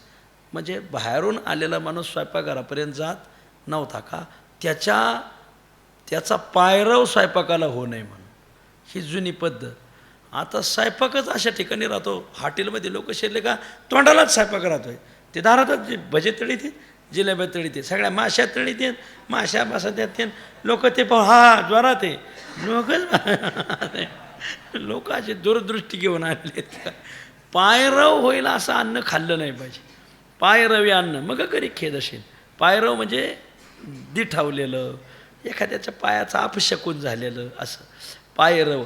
जेवताना पायरव जुने लोक असे पायरव होईल अशा ठिकाणी जेवत नसायचे. पायरवे अन्न ज्या अन्नाला पायरव झालेला आहे म्हणजे दिठावलं आहे कोणाच्या तरी पायगुणाने ते दूषित झालेलं आहे. जर 1000 लोकांना केलेला स्वयंपाक जर 700 लोकात उडाला हो हां त्याची दृष्ट जरी लागली. आता पाय असल्यामुळं मी दृष्टीकडं जाईना पायगुणानेच घेतोय त्याच्यात दूषित असं पण दृष्टी दिठावलं म्हटलं एक शब्द मी एखाद्याच्या दिठावलेलं. जर 1000 लोकांकरता केलेला स्वयंपाक जर 700 लोकातच उडला तर समजून घ्यायचं स्वयंपाकाला कोणाचा तरी पायरव झाला म्हणजे चुकीच्या माणसाची नजर लागली. चुकीच्या माणसाचा पायगुण तिथं नडला असं. मग ते पायरव झालेलं जे अन्न आहे मग करी खेद असेल. मग ते अन्न काय करतं खेद करतं दुःख देतं शीनक देतं जर्जर करतं माणसाला. ऐशी होती घातपात म्हणजे एक गोष्टी एक बाजू अपसव्य झाली तर सांग असलेलं कसं असांग होतं. सांग काय उत्तम स्वयंपाक केला पण अपसव्य काय घडलं नको त्या माणसाचा पायरव झाला तिथं. त्याची दिठावलं त्याची नजर पडली त्याच्यावर काहीची नजर खराब राहते आणि मग पायरवे अन्न मग करी खेदशीन. एखाद्याच्या पायाचा गुण असतोय महाराज. एक माणूस बाजारात गेला बाई वांगी विकायला आली होती. भरला बाजार होता. त्याचा लागला पाय त्या पाठीला लागल्यावर हे बाई धावली. ए बाबा दिसत नाही का म्हणले तुझा लात लागली पाठीला माझी वांगी विकणार नाही. तो म्हणला काय बोलती तू हां बोलती काय म्हणले तू हां. अगं माझ्या आजोबाला 150 एकर जमीन होती. माझ्या बापाने 150ची 200 केली 200 एकर झाली. जसा मी जन्मलोय माझ्या पायाचा पायगुण कपाळाला अंगारा लावायला माती टोली नाही आणि तुझ्या पाठीवर वांग्याचं काय काढी ती म्हणल्या वांग्यासकट तू खपशील काळजी करू नको असं याला माझं पायरव. सगळं सांग केलं आणि एक अपसव्य झालं का सगळं सांगाचं असांग होऊन जातं. चांगला स्वयंपाक केला आणि त्याला पायरव झाला मग खेदशीनं निर्माण झाली. त्यापासून आयशे होती घातपात. मग त्याच्यातून अशा प्रकारचे घातपात होतात. लाभेविन लाभ प्राप्त लाभेविन संगे थित म्हणजे व्यर्थ असे घातपात होतात. लाभ तर प्राप्त होत नाही पण त्या माणसाच्या पायरवाच्या संगाने लाभ प्राप्त होत नाही पण अशा प्रकारचे व्यर्थ घातपात होतात. बरं जन्माची जोडी वाताहात एके घडी जन्मभर जे मिळवलंय जन्मभरात मिळवलेली मिळकत एके घडी वाताहात. जन्मभर केलेल्या मिळकतीवर एका घडीत पाणी फिरतं. गुरुरे विठ्ठल महाराज घोले सांगायचे मोठा दगड डोंगरावर न्यायला कष्ट लागतात तिथून ढकलल्यावर खाली आणायला कष्ट लागत नाही. म्हणजे वर जाण्यासाठी कष्ट लागतात खाली आणण्यासाठी कष्ट लागत नाही. ती एकदा ढकललं का ते आपाप खाली येतं. जन्माची जोडी वाताहात एके घडी तुका म्हणे. आता झालं इथं म्हणजे एखादी गोष्ट असांग झाली का ती सर्व सांग गोष्टीला असांग करत जाते. तुका म्हणे शंका हित आड या लौकिका. तुका म्हणे हित आड शंका हिताच्या आड शंका येते. ही सगळं हितात्मकच निर्माण झालं होतं पण एक शंका निर्माण झाली आणि सगळ्या हिताला आडवी आली. बरं, आणि हे जसं परमार्थात तसंच, जसं लौकिकात या लौकिकामध्येही तसंच घडतं, परमार्थातही तसंच घडतं. लौकिकामध्ये एखादी शंका एखाद्या गोष्टीला उद्ध्वस्त करायला कारण ठरते, आणि परमार्थात सुद्धा प्रमाणगत प्रमेयगत संशय जन्मभर केलेल्या चिंतनाला आडवे येतात. आदरणीय महाराजांनी एक दृष्टांत सांगितला. कोणी पूर्वी माऊलीच्या मंदिरात मुक्कामी राहू द्यायची, आणि मग कोणीतरी एक भाविक आला, तिथं बसला आणि त्याने धरलं माऊली पुढं मध्यंतरीच्या काळामध्ये, आणि माऊली तुम्ही मला प्रत्यक्ष येऊन दर्शन द्या, आणि उपवाशी राहिला. तामस अनुष्ठान मांडिले तेने, हे धरणेकरी प्रकरणात महिपती महाराजाची ओवी, आणि उपवाशी राहत न शेवी अन्न. तसं त्या माणसाने अर्वाचीन काळातली गोष्ट ही 100-150 वर्षापूर्वीची असेल, त्याने अनुष्ठान धरलं की माऊली तुम्ही मला प्रत्यक्ष येऊन दर्शन द्या. माऊलीने त्याला खरंच येऊन दर्शन दिलं, पण त्याला शंका निर्माण झाली, काय तुम्हीच माऊली आहेत हे कशावर? माऊली झाली अदृश्य. तो माऊलीचा वियोग त्याला इतका हे झाला असह्य की तो तिथं गतप्राण झाला. तेव्हापासून संस्थांनी माऊलीच्या मंदिरात कोणाला उतरू द्यायचं नाही. शेजारती झाली का सगळे बाहेर काढायचे, हा नेम सुरू झाला. हे म्हणजे शंका निर्माण झाली. कोणत्याही गोष्टीमध्ये आपण कधी कधी सांग गोष्टी करतो, जन्मभर चिंतन करतो, पण प्रमाणगत प्रमेयगत आता ते सगळे हा अभंग सर्वांगीण लागतो, व्यवहारालाही लागतो, परमार्थाला लागतो. व्यवहारामध्ये सुद्धा एखादी शंका, पतीला पत्नीविषयी, पत्नीला पतीविषयी, आईला मुलाविषयी, मुलाला आईविषयी, बापाला व्यवहाराच्या माझं पोरगं व्यवहार व्यवस्थित करतं की नाही, पोराला वाटतं बाप व्यवस्थित, हे सगळं हे सर्वांगीण वाङ्मय महाराज सगळ्या ठिकाणी आपल्याला दीपस्तंभाप्रमाणे मार्गदर्शन करणार आहे. अशी एखादी शंका लौकिकालाही घातक ठरते आणि परमार्थालाही घातक ठरते. जन्मभर केलेल्या जोडीचं एका घडीत वाताहात होते, खेदशीन प्राप्त होतो, व्यर्थ लाभा वाचून घातपात होतात, असं घडतं. पुढं तुकोबराय सांगतात, आम्हा वैष्णवांचा नेम काया मनेवाच्या, धीर धरू जीवासाठी, येऊन येदू लाभा तुठी, उचित समय लाज निवारावे भय. तुका म्हणे कळा जानो नेम नाही बाळा. या अभंगामध्ये जगद्गुरू तुकोबराय आमचा काया वाचा मनाने जो नेम आहे त्या नियमाला आम्ही टळत नाही. मग कोणाची लाज आडवी येऊ नाही तर भय आडवी येऊ काही पाहत नाही. हे कसं आमचा नियम चालतो ते तुकोबराय सांगतात. तुका म्हणे आम्हा वैष्णवांचा नेम काया म्हणे वाचा. आम्ही जे वैष्णव आहोत वारकरी, वैष्णव तो जया अवघी देवावरी माया, किंवा आपले बापू म्हणायचे वैष्णव तेनं तो तेने कही रे जो पीड परा ही जाणे रे. आम्हा वैष्णवांचा नेम काया म्हणे वाचा. काया वाचा मनाने वैष्णवांचे आमचे जे नेमधर्म आहेत ते आम्ही आमच्या काया वाचा मनाने चालवतो. धीर धरू जीवासाठी. भगवंत आपल्याला दर्शन देईल, जीवाच्या मोबदल्यात दर्शन देईल, तोपर्यंत आम्ही जीव धरू. जीवासाठी म्हणजे जीव जाईपर्यंत जीव धरू, धीर धरून राहतो महाराज जीव जाईपर्यंत. तुकाराम महाराजाचे एक प्रमाणे तुका धैर्य परमार्थात फारच महत्त्वाचं आहे. तुकाराम महाराज दृष्टांत देतात हिऱ्याचा. जर लोहाराच्या आयरनवर हिरा ठेवला आणि दुसऱ्या आयरनवर बनावट हिरा ठेवला, काचमणी, दोन्हीवर घन घातला, काचमणी त्या घनाच्या घाव बसत असताना धीर सोडून देतो, तर करणीचा होय चोरा. तो करणीचा बनावट हिरा आहे त्याचा चकनाचूर होऊन जातो. पण जो हिरा आहे तो मात्र घनाचा घाव बसत असताना धीर धरतो.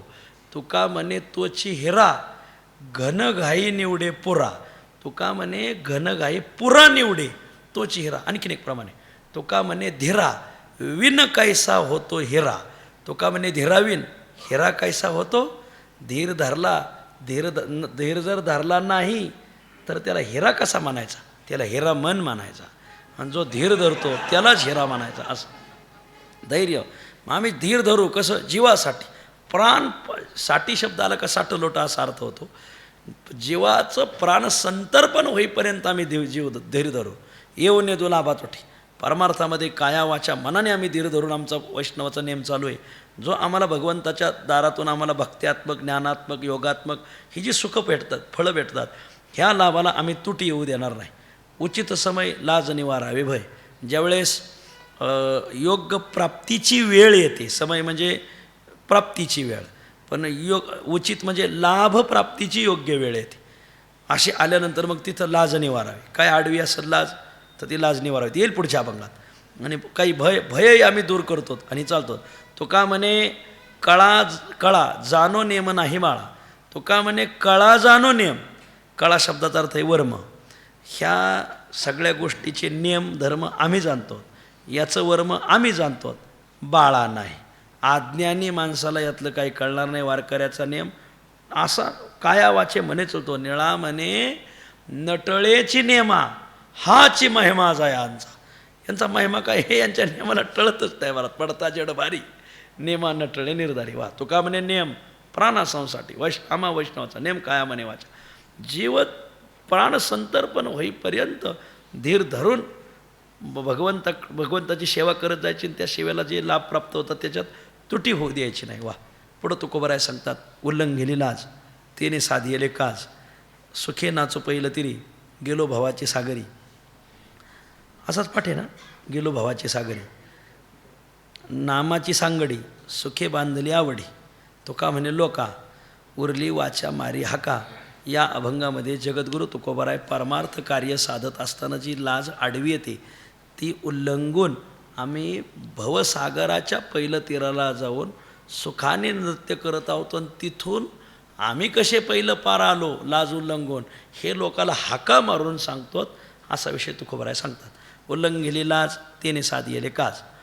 ज्याने लाज उल्लंघिली, लाज वाटू दिली नाही पाहिजे. लोकाला पोरं बाळं सांभाळत असताना घरात पाहुणे आले, तिकडे कोणी पाहुणे आले, 10-12 पाहुणे आले, घरात लहान लेकरू होतं. ते लहान लेकरू लागलं रडायला, मग ते लेकराला सांभाळताना हे म्हणायला जमतं. पाहुणे देखत ती पोरं सांभाळली ते तर ने ठे म्हणते तर. आणि कीर्तनात आले ना आपण विठ्ठल विठ्ठल म्हणा, आपण विठ्ठल विठ्ठल म्हणजे आपल्या शेजारी पाहुणा आलाय बा, त्याला काय वाटन बा. लाज तेवढी नारायणी आणि वाकडी वाणी पोरापे. तुकाराम म्हणतात दृष्टांत द्या. पोरं सांभाळताना वाकडे एवढे ने ठे ते जमतं. आणि भजन करायचं म्हणलं का लाज वाटते. टाळ घ्या म्हणलं का हे टाळ कसा घ्या, लेकरू घेऊन अख्ख्या गावभर येत होतं कुठं ते बायको स्वयंपाक करते. मग ती म्हणले लेकरू सांभाळा, आलोच इकडं घेऊन. बरं तिथं सासरा बी नाही आणला सांभाळायला त्याच्याबरोबर. लाज तेवढी नारायणी. परमार्थ करायची लाज, टाळ घ्यायची लाज वाटते. काय लाज वाटून द्यायची महाराज, घेतलं पाहिजे टाळ, भजन केलं पाहिजे. लाज. सोनू मामा प्राचार्य होती SP कॉलेज. SP कॉलेज म्हणजे सर परशुराम कॉलेज. आमच्या धर्मशाळेत एक विद्यार्थी होता संदीप, आणि 4-5 मुलं होते. त्यांना आपली थोडी थोडी सेवा सांगितलेली. पण आमची मुलं म्हणले महाराज हे संदीप आहे ना SP कॉलेजला 1 नंबर आला याचा. मला एवढा आनंद वाटला, SP कॉलेजला 1 नंबर आला संदीपचा आमच्या धर्मशाळेतल्या. हे म्हणलं त्याची सेवा बन, त्याचा अभ्यास चांगला हो द्या, तुम्ही सेवा करा. 2-3 दिवस पोरांनी सेवा केल्यावर जरा लागली पोरं भांडे आपटायला. अरे म्हणलं काय झालं, मग त्याला काम का नाही सांगा. अहो म्हणजे त्याचं SP कॉलेज नंबर आला. त्याने ते पुण्यातलं SP कॉलेज नाही, आळंदीतलं शरदचंद्र पवार कॉलेज. अरे म्हणलं तिथं तर मास्तरच नाहीत म्हणलं. सगळी सेवा 3 दिवसाची याला सांगायला. सोनू मामा SP कॉलेजचे प्राचार्य होते, पण मामा टाळ घेऊन उभा राहायचे. केवढं भजन करायचं. वैद्य महाराज इथं सांगायचे, जुन्या संस्थेत मामांचं कीर्तन राहायचं. एक मोठी व्यक्ती हातात 10 अंगठ्या, नाव नाही सांगत गैरसमज होईल, ते वैद्य गुरुजींनी सांगावं, आम्ही नाही सांगत. 10 अंगठ्या असे कोटबीट घालून फॅन खाली उभे राहायचे. जुन्या संस्थेत फॅन आहे बघा, तिथं उभे राहायचे. ज्ञानेश्वर माऊली भजन सुरू झालं, सगळे आपल्यात असं ज्ञानेश्वर माऊली नानाराज ते काय वाकत नसायचे. मामा होते ते. मामा त्यांच्याकडे बघा पाहायचे नाही. बाबा वाका, सगळा अभिमान सोडान माऊलीच्या भाषणाला वाका. आणि मग ते हसायचे. कारण ते मामा कधी मला बोलते तर मग कसे त्यांना असा अभिमान वाटायचा मामा बोलल्याचा. मग तेही वाकायचे भजन करायचे. असं असे सोनू मामा असे लाज उल्लंघिली. त्याच्यात काय लाज वाटून द्यायची एवढी. उल्लंघिली लाज त्याने साधियले काज. त्याने काय परमार्थिक कार्य असं ते सगळं साधलेलं आहे. काज साधले, परमार्थ कार्य साधलं. मग सुखे नाचो पहिलं तिरी गेलो भावाचे सागरी. भावाचे सागरी पहिलं तिरी गेलो सुखे नाचो. भवसमुद्राच्या पलीकडे मी गेलो, सुखाने गेलो. लाज उल्लंघिली का तो भवसमुद्राच्या पलीकडे हमकाच गेला म्हणून समजायचं. सुखाने जा गेला. आणि लाजला का मग जरी आडवी येते लाज, कैसे काज साधते. आणि मग ते पलीकडे गेला. नामाची सांगडी. पण गेले कशाच्या आधारावर, तर नामाची सांगड बांधली, ताराफा बांधला, काय असं तो लाकडं एकत्र करून सांगडी केली. आणि सुखे बांधली आवडी. ती सुखाने बांधली नामाची आवडी. नामाची या सहस्रवरी नावा या उधारी सजोनिया संसारी तारो झालो. गेले पलीकडे. तुका म्हणे लोका. तिथं जाऊन उरली वाचा मारी हाका. तिथं जाऊन आता मात्र मी फक्त लोकांच्या सेवेसाठी वाचात्मक ऋणाने उरलेलो आहे. आणि मग लोकाला आपले साधा वेत जा. तुकोबरा एक महाराजाचा अभंग आहे, टाळ दिंडी हाती वैकुंठीचे ते सांगाती, झालं तरी कोणी जागा, कराशी दोरी ते वेगा, जाती साधावेत. लोकांना हाका मारीत जातात. ते असू द्या. हे पण आळंदीत आहे ना, आता मी नाही पाहिलं पण बाबा सांगतात, एक विठ्ठल विठ्ठल बाबा होते, ते याचे होते, वडनेरचे होते, विठ्ठल विठ्ठल बाबा निश्चित. आणि ते पाठ 3ला काय करायचे, सगळे गल्लो, आता इथं शास्त्री महाराजांना माहिती असेल, ते असे विठ्ठल विठ्ठल गल्लोगल्ली म्हणत जायचे. जुन्या काळात काय घड्याळ नसे, पाडळी दर्यामध्ये राहायचे ते, घड्याळ नसायचे. मग ते विठ्ठल विठ्ठल बाबा आले का मुलं माझे, हा विठ्ठल विठ्ठल बाबा आले, ती आरती पाठ 3 वाजले, 3:15 वाजले, 4 वाजले, उठा. कोणी मग प्रॅक्टिस करायचं, कोणी आपलं गायन असं तर अभ्यास असं, इंद्राणीचे स्नान. विठ्ठल विठ्ठल बाबा म्हणजे घड्याळच होतं. साधावीत जायचे, जातो साधावीत तेथे असू द्यावे चित्त. तसं तुका म्हणे लोका उरली वाचा मारी हाका. आता मी फक्त वाचात्मक रूपाने उरलेलो आहे. लोकालाही हाका मारतो की तुम्ही लाज उल्लंघा, सुखाने भवसागराच्या पहिलं तीराला याल. बैसलो शेदारी धरणे कोंडोने भिकारी, आता कोठे हालो नेदी, बरी सापडली संधी, किती वेर झारा, मागे घेतली या घरा, माझे मज नारायणा, देता कार्य नयमना, भांडावे ते किती, बहुसोशिली फजिती. तो का म्हणे नाही लाज तुझी अंगी काही. या अभंगामध्ये जगद्गुरू तुकोबाराय आपल्या सेवेचा मोबदला देवाकडं मागतात. दारातच जाऊन बसले तर देवाला घराबाहेरच पडून द्यायला. मोबदला टाक तर घराबाहेर जायचं नाही तर बाहेरूनच कडी लावून घेतो. बैसलो शे दारी धरणे कोंडोने भिकारी, दारी भिकारी बैसलो, धरणे धरून बसलो, आणि कोंडोनी देवा तुला हात कोंडून घेतलंय, आता कोठे हालो ने दे. देवा आता तुला बाहेर पाऊल टाकायचं नाही, पहिलं माझ्या सेवेचं ऋण झालंय ते मला दे. आणि बरा सापडली बरी सापडली संधी, बरा आज संधी सापडली. तो सारखा फिरतो गावगाव कीर्तनाला, आज बरा सापडलाय, आता मठाबाहेरच पडून देत नाही. आता कुठे हलो नेदी, बरी सापडली संधी, बरी संधी सापडलेली. आता ही वेळ सापडलेली, आता अचूक वेळ सापडली. किती वेळ झाला मागे घेतली या घरा. किती वेळा तुमच्या घरी येऊन गेलो, विचारलं का त्याने सांगायचं बाप्याचा बाप घरी नाही, बाप्याचा बाप घरी नाही. आता मात्र तो सापडलेला आहे. वारीला आलो, तुला धरलाय, आता तुझ्या दारातच बसलो, आता घेतल्याशिवाय जात नाही. आणि मग तुझे द्वारीचा कुत्रा नको मोकलो दातारा, धरणे घेतले दारात अगदी. किती वेळ झाला मागे घेतली या घरा, तुझ्या घरा येऊन किती वेळ झाला तू देवा आमच्या घेतल्या. माझे मज नारायणा देता कार्य नाही म्हणा, माझ्या सेवेचंच मी मागतोय ना. असं तुकाराम महाराजांच्या प्रमाणे तुम्ही दान देऊ नका, पण ज्याचं आणलंय त्याचं जरी प्रामाणिकपणे दिलं तरी दानाचं पुण्य लागत.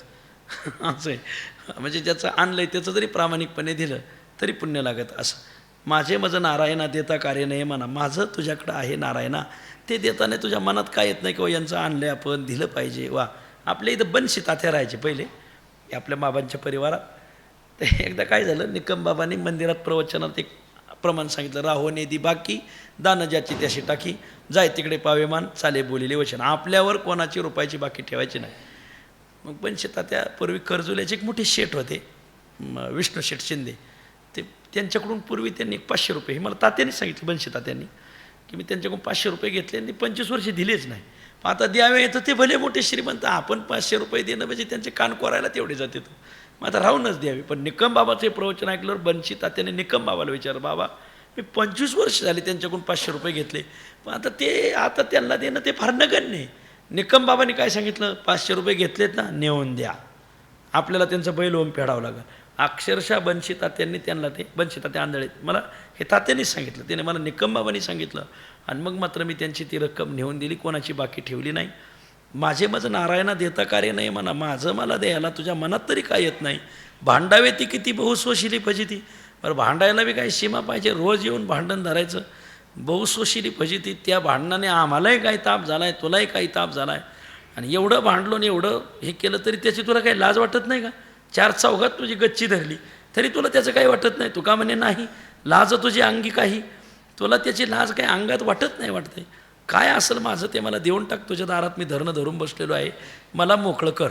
पुढं तू कोबराय सांगता, झालो द्वारपाळ तुझे राखिले सकळ. सेवा काय केली ती पुढच्या चरणात, झालो द्वारपाळ तुझे राखिले सकळ, नाही लागो दिले अंगा, आड ठाकलो मी जगा, करोनी आसन नीती, दिल्याप्रमाणे चालती, हाती दंड काठी, उभा जीवाची साठी, बळबुद्धियुक्ती, तुझं दिल्या सर्व शक्ती, तुका म्हणे खरा आता घे नमुशारा. या अभंगामध्ये देवा मी तुझी द्वारपाळपणा, मी तुझी चोपदारकी कशी केली या विश्वामध्ये आणि तुझ्यामध्ये मी उभा ठाकलो.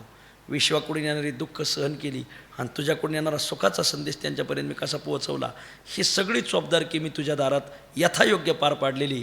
महिना भरलाय, तेवढा पगार काय ठेवू नका, दिवाळी बोनस सकट देऊन टाका, असं तुकाराम महाराज या अभंगात म्हणतात. झालो द्वारपाळ, तुझे राखिले सकळ देवा, तुझे द्वारपाळ झालं आणि तुझे सकळ राखिले, तुझं सगळं ऐश्वर राखिलं. पूर्वांपरा आहे, ऐश्वर म्हणजे वैकुंठाचं ऐश्वर नाही, तुझ्या ज्या नीतीच्या, भक्तीच्या, योगाच्या ज्या काही चालीरीती होत्या, परंपरा होत्या, त्या ऐश्वर्यात्मक परंपरा मी तुझ्या सगळ्या राखल्या. कारण पुढं तसं एक प्रमाण येणार आहे. नाही लागो दिले अंगा, आड ठाकलो मी जगा देवा, लोकाच्या मध्ये आणि तुझ्यामध्ये मीळ आड उभा राहिलो आणि लोकांकडून येणाऱ्या त्या परंपरेवरले आघात सगळे मी सहन केले, तुझ्या अंगापर्यंत काही लागू दिलं नाही. करोन या नीती दिल्याप्रमाणे चाले ती, ज्या पूर्वांपार आलेले नीतीचे प्रवाह होते मी ते लोकांपर्यंत पोहोचवले. मी लोकांपर्यंत पोहोचवल्यावर लोक त्या दिलेल्या चालीरीतीप्रमाणे आता अतिशय गोड चालत आहेत. असं हाती दंड काठी, माझ्या हातात चोपदारकीची काठी आहे, चोपदाराचा दंड आहे. उभा जीवाची साठी, वेळ प्रसंगी जीवावर जरी आलं तरी जीवाचं बलिदान देईल, पण तुझी चोपदारकी निभावल्याशिवाय राहणार नाही. शिवाजी महाराज सुरत लुटत असताना आधी त्या हिमायत खान का काय होतं त्याच्याशी तुला करार करतो बा, आम्हाला काय शहर जाळपोळ करायची आणि कोणाला लुटायचं नाही, आम्ही सांगू तेवढी रक्कम आम्हाला द्या, कारण ही तुम्ही आमचीच लुटलेली. शिवाजी महाराज चोर नाही तर, शिवाजी महाराज लुटारू नाही, आमचं स्वराज्य, आमचा महाराष्ट्र इतक्या दिवस तुम्ही लुटून नेलेलं आहे, आता तुम्ही 1000 पटी नेलं, 1 पटीने आम्ही तुम्हाला मागतो, आमचं तुम्ही आम्हाला देऊन टाका थोडंफार. ते इनायत खानाने काय मान्य केलं नाही. अखेर शेवट शिवाजी महाराजांनी आपले स्वार नगरात सोडले. मग त्या सगळ्या श्रीमंताला बोलून आणलं की बा तुम्ही आम्हाला मी मागतो तेवढी खंडणी द्या आणि मोकळे व्हा, तर तेही त्यांनी ऐकलं नाही. मग मात्र मग शिवाजी महाराजांनी सगळ्या लोकांना धरून आणून मागायला सुरुवात केली. त्यात इनायत खानाने एक मनुष्य शिवाजी महाराजांकडे पाठवला आणि शिवाजी महाराजाला तो मारूनच या अंगाने पाठवला. तो शिवाजी महाराजाशी बोलचाल करायला लागला, काढता बोलता बोलता त्याने हात चाकू काढला आणि महाराजावर टाकणार, मागं एक शिपाई होता, त्याने त्याचा वरच्या वरच हात उडवला. हे बघा इथं प्रमाण आहे तसं, उभा दंड हाती दंड काठी, उभा जीवाची साठी, जीवावर घेऊन तो मनुष्य घेतला महाराज, वरच्या वर हात उडवला त्याचा महाराज. म्हणजे ते चोपदार जवळची माणसं, जवळच्या माणसाने पुढं काय नाही, आपलंच पळायचं पाहायचं, तुम लढो हम कपडे लेके भागते. जवळच्या माणसाने काय बघा, पायकीच्या अभंगात एक प्रमाणे, स्वामी पुढे व्हावे पडता भांडण, मग त्या मंडन शोभा दावे. भांडण पडता स्वामी पुढे व्हावे. काही भांडणाचा प्रसंग आला तर पहिलं स्वामी पुढे व्हायचं. शिवाजी महाराज आणि गोळकोंड्याचा कुतुबशाह, शिवाजी महाराज कर्नाटक स्वारीला गेले, आले गोळकोंड्याला, गोळकोंड्याचा कुतुबशाहाने त्यांच्याशी संधी केली. मग शिवाजी महाराजांना तो म्हणला, राजाजी नगर देखेंगे, तर जरूर देखेंगे. गेले शिवाजी महाराज नगर पाहायला. ते बसले होते घोड्यावर, त्यांनी दुतर्फा हत्तीच्या रांगा उभ्या केल्या. ते शरण आला पण कुमकुमी. मग ते हत्तीच्या रांगा त्याला काढण्या दाखवायच्या होत्या की तुमच्या सैन्यात हत्ती नाहीत हे दाखवायचं होतं. मग बसले दोघंजणं, काय असेल ते झालं असेल, चहा पाणी फळफळा. तो गोळकोंड्याचा कुतुबशाह म्हणला, तुम्ही स्वतःला राजे म्हणवता पण राजभूषण तुमच्या सैन्यात नाही. राजभूषण म्हणजे हत्ती, हत्ती तुमच्या सैन्यात नाही. शिवाजी महाराज प्रत्युत्पन्न मती होते. ते म्हणले, हमारा मावळा ही राजभूषण आहे, आमचे मावळेच हत्तीत, तुम्हाला जांच लेंगे, परीक्षा घ्यायची नाही का परीक्षा. त्याने तसे गुणमत्त हत्ती रणांगणात सोडला. आता या हत्तीसंग तुमचा कोण राजभूषण हत्ती झटकेल. त्यांनी मागं पाहिलं तर मागं होता यसाची कंक. आपण जर असतात म्हणलं असतं हां आपल्याच्या नाही जुळायचं. ती माणसं होती, व स्वामी पुढे व्हावे पडता भांडण, जीवाची साठी वा. लगेच यसाची कंक म्हणलं मी उडी मारतो, मारली उडी.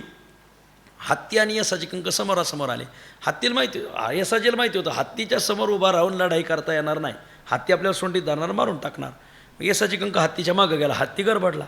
मग यसाजीकडं हत्ती परत वळाला, तर हत्ती परत यसाजी परत वळाला. यसाजीने त्या हत्तीला फिरवायला सुरुवात केली. आता ते जड प्राण्याला स्वतःभोवती फिरायला जड ताप होतो महाराज. ते घालीन लोटांगण जरी सोडलं तसेच उभे राहतात महाराज, ते जड प्राण्याचं चाललंय. आणि मग येसाजीने त्याला फिरवला 5-6 वेळा. ते हत्ती गेला गोंधळून गेल्यावर हत्तीला तो गोलवायला नव्हता आला, मारायला आला होता. येसाजी थांबला. हत्तीचं आणि येसाजीचं तोंडापुढे तोंड आलं, पण हत्तीला वाटलं हा परत गुलविल. हत्ती कावरा बावरा पाहून लगेच हत्तीच्या सोंडेवर तलवारीचा पहाराशी उंच उडी मारून टाकला. हत्तीने चितकाळी फोडली, हत्तीचा प्राणच सोंडेत राहतो, लगेच हत्तीगत प्राण झाला. शिवाजी महाराजांनी उडी मारून येसाजीला उचलून धरलं. याला म्हणायचं हाती दंड काठीन, उभा जीवाची साठी. स्वामी पुढे व्हावे पडता भांडण, मग त्या मंडन शोभा दावी. काही भांडणार तर आपण पुढं राहिलं पाहिजे. असं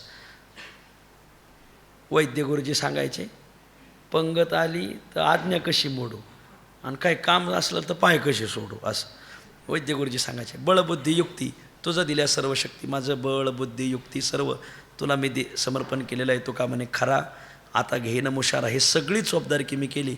मग देवा खरी सगळी जबाबदारी केली, आता याचा मुशारा, थोडा बक्षीस, पगार, उपहार काही द्या. असं फळाची ते 2 अभंग राहिले. फळाची ते पोटी घडे वियोगी ही भेटी, करावे चिंतन सारथीची आठवण, चित्त चित्ताग्वाही उपचारे चाड नाही. तुका म्हणे देवा पावे अंतरीची सेवा. या अभंगामध्ये अंतकरणपूर्वक केलेली सेवा, मग ती देवाच्या संयोगात असताना केली किंवा वियोगात जरी असताना केली, वियोगात असताना केली तरी ती देवाला पावतेच. तुकोबराय सांगतात, फळाची तो पोटी घडे वियोगे ही भेटी. फळाची तो भेटी वियोगेही पोटी घडे. फळाची साधकाशी भेटी होते कधी, वियोग असतानाही फळ भेटतं. वा हो. महाराजांचं महाराज नेहमी एक प्रमाण आवडीने सांगतात, एखादा मनुष्य लई दिवसांनी भेटला तर महाराज त्याला म्हणत असतात, आता भेट न भेटत आहे. वा नाही आहे विचारून पायी लागला जरा अखंड आहे. तुका म्हणे सहाय्य केले अंतरी. तसं देवा तुझ्यात आमच्यात वियोग जरी असेल, वियोगेही ध्यान संयोगाचे. पूर्वार्ध आठवला तर सांगा. बाळक्रीडेतप्रमाणे मी पाहिन म्हणून पण मला आठवलं नाही. गोविंद देवे दिले तुका म्हणे मन, वियोगेही ध्यान संयोगाचे. वियोगात सुद्धा आता तुझी भेट आम्हाला घडत आहे. कशाने घडत आहे? करावे चिंतन सारथीची आठवण. चिंतन करावं. आणि सार हे शास्त्र सांगते की देवाचं, सगळ्या शास्त्राचं सार हेच आहे की देवाचं चिंतन करून त्याची सदैव आठवण ठेवणं. मग त्याचा वियोग जरी असला तरी फळ भेटतं. महाराज का बंगले सांगतात नेहमी, करावे चिंतन तेचे बरे न भेटून, बरवा अंगी राहे भाव तंग तोची जाना जीव. असं मग आता देवा न भेटताच तुझं चिंतन चांगलं चाललं आहे. आणि हे प्रत्येकाला स्वसंवेद्य आहे. चित्त चित्ताग्वाही उपचारे चाड नाही. ज्याचं चित्त त्याला जाणतं की आपल्या चिंतनात्मक देवाची भेट आपल्याला रोज होत आहे. उपचारे चाड नाही. त्याला काय स्वतंत्रच उपचार केले पाहिजे अशी काय देवाला चाड नाही. मी उपचारे कव नाही ना कळेगा. तुका म्हणे चोरी योगी आहे सवे करी. मंत्रपूजे शिवदास यज्ञमुखे घास. मंत्रपूजे शिवदास. तुम्ही देवाला यज्ञाच्या मुखातून आहुत्या दिल्या, घास दिले. तुकाराम महाराज म्हणतात उदास देव याने. मग सुरुवात काय हो? खेळे गोवळी असावे आचरती कर्मे, ते काळे धर्माधर्मे. खेळे गोवळी असावे, खेळे गोवळी असावे. द्रुपद आठवणं पूर्ण. त्याच्यात ते यज्ञमुखे घास, मंत्रपूजे शिवदास. तुका म्हणे चोरी योगी आई सवे करीन, खेळे गोवळी असावे. हां, ते काळे धर्माधर्मे, खेळे गोवळी असावे. पुढं करीती ते त्यांचे सहावे. ते योग्याला सापडला नाही, याज्ञिकाला सापडला नाही. ते दोन्ही उडवले तुकाराम महाराज. तुका म्हणे चोरी योगी आई सवे करी, योग्यालाही सापडला नाही तो. वा. याज्ञिकाला यज्ञमुखे घास, मंत्रपूजे शिवदास. मंत्रयुक्त विधियुक्त पूजा केली, देवा त्याच्यात अवदासीने धरतो. इकडं मात्र खेळे गोवळी असावे. असं याला म्हणायचं उपचारे चाड नाही. तुका म्हणे दुजा उपचार पिढा पूजा. दुजा उपचार त्याला पिढा ठरतो. असं तुका म्हणे देवा पावे अंतरीची सेवा. अंतकरणपूर्वक केलेली सेवा ती वियोगात जरी असली तरी ती ते देवाला पावते. असं शेवटचा अभंग आहे. दुर्बळाचे कोण ऐके घालून या मन, राहिले कारण तया वाचोने काय ते. कळो आले अनुभवे पांडुरंगा माझ्या जीवे, न सांगता ठावे पडे चर्या देखोनी. काम क्रोध माझ्या देही भेदाभेद गेले नाही. होते तेथे काही तुझं कृपा करिता, हे तो नव्हे उचित नपेक्षावे शरणागत. तुका म्हणे रीत तुमची आम्हा न कळे. या अभंगामध्ये तुकोबराय म्हणतात देवा आम्ही पडलो दुर्बळ, तुम्ही पडले समर्थ. आमच्या गोष्टीकडं तुम्ही जाणून बुजूनच काना डोळता करता की काय? हीच रीत आहे का काय तुमची करायची? असं तुकोबराय या अभंगात सांगतात. दुर्बळाचे कोण ऐके घालून या मन. आम्ही दुर्बळ माणसं आणि या दुर्बळाचं गारणं तुमच्या कानावर आम्ही घातलं. मन ऐकून मन लावून ऐकल हे गारणं ते पार पाडील. असं कोण ऐकल बरं? जी दुर्बळाचे कोण ऐके घालून या मन, दुर्बळाचे मन घालून ऐके असा कोण आहे? असं कोणीच नाही. अशी ती समर्थ मंडळी ती ऐकत नाहीत. बरं, राहिले कारण तया वाचून काय ते, आणि त्या समर्थांचं काय असं तया वाचून काय कारण राहिले? असं काय काम खोळंबलंय त्या समर्थ लोकांचं, किंवा दुर्बळाचं मन लावून ऐकावं मग आपलं काही काम होईल. समर्थ लोकांचं काही खोळंबलेलं नाही. वा, एकदा मतदान झालं का 5 वर्षांनी त्यांच्या गाठी पडा त्यात. बरं, कळो आले अनुभवे पांडुरंगा माझ्या जीवे, न सांगता ठावे पडेचर्या देखोने. देवा कळो आले अनुभवे. आम्ही पडलो दुर्बळ, तुम्ही पडले समर्थ, वादावाद समर्थ अशी काशाने शिकारावा. कळो आले अनुभवे, हे माझ्या अनुभवाला कळून आलं. आता पांडुरंगा माझ्या जीवे, माझ्या जीवाला एक कळालं आहे. न सांगता ठावे, बरे कोणाला सांगायची गरज नाही. पडे चर्या देखोनी. चर्या शब्दाचा अर्थ बाबांनी केला आहे चाल, व्यवहार, रीती, ढब. ही तुमची चाल, तुमची ढबच अशी की एखादा आलेला दुर्बळ तिकडं लक्ष द्यायचं नाही. आपल्या पाया पडून माणूस गेला, त्याने काही दक्षिणा ठेवली नाही तर त्याच्याकडे बघायचं बी नाही. 10 रुपये ठेवले तर स्माईल प्लीज, हसायचं बघतं. 50 रुपये दिले तर चहा घेऊन जा. 100 रुपये दिले तर मग नाश्ता करा. 500ची नोट ठेवली तर जेवून जा. आणि 1000 दिले तर मुक्कामा, यांची सोय करा मुक्कामाची. हे दुर्बळाकडं जे कोणी दक्षिणा ठेवत नाही त्याच्याकडे कोणी स्माईल प्लीजसुद्धा नाही, हसतसुद्धा नाही. दुर्बळाकडे कोण लक्ष देते? समर्थ माणसं आपल्याच नादात, ती त्यांच्याच नादात येतात. पडे चर्या देखोनी. देवा, हे तुमची चाल ढब, तुमची सगळी चाल ढब आम्हाला कळाली. किंवा कंदरकर महाराजांनी असा अर्थ केला, चर्या म्हणजे तुमचा मुख्य व्यवहार. तुमच्या चेहऱ्यावरली चिन्हच आम्हाला सांगतात की तुम्ही बहुतेक आमचं गारानं ऐकणार नाहीत. नकार 6 प्रकारे दिला जातो. आता तो श्लोक आहे पण माझ्याकडे आठवत नाही तुम्हाला. एक नकार 6 प्रकारे दिला जातो. असं अन्यमुखी वार्ता, भ्रुकुटी असं. आपले जर एखाद्याकडे पैसे असले तो आपण मागायला पैसे देता का हो? तर आपल्या संग बोलता बोलता जर तो दुसऱ्या संग बोलायला लागला समजून घ्यायचा हा पैसे देणार नाही. अन्यमुखी वार्ता. आपली एखाद्याकडे रक्कम आहे, पैसे देता का हो? आणि तो आपल्याकडे पाहून जर इकडं तिकडं पाहायला लागला, भ्रुकुटी इकडं तिकडं फिरवायला लागला, समजून घ्यायचं पैसे देणार नाही. हे 2.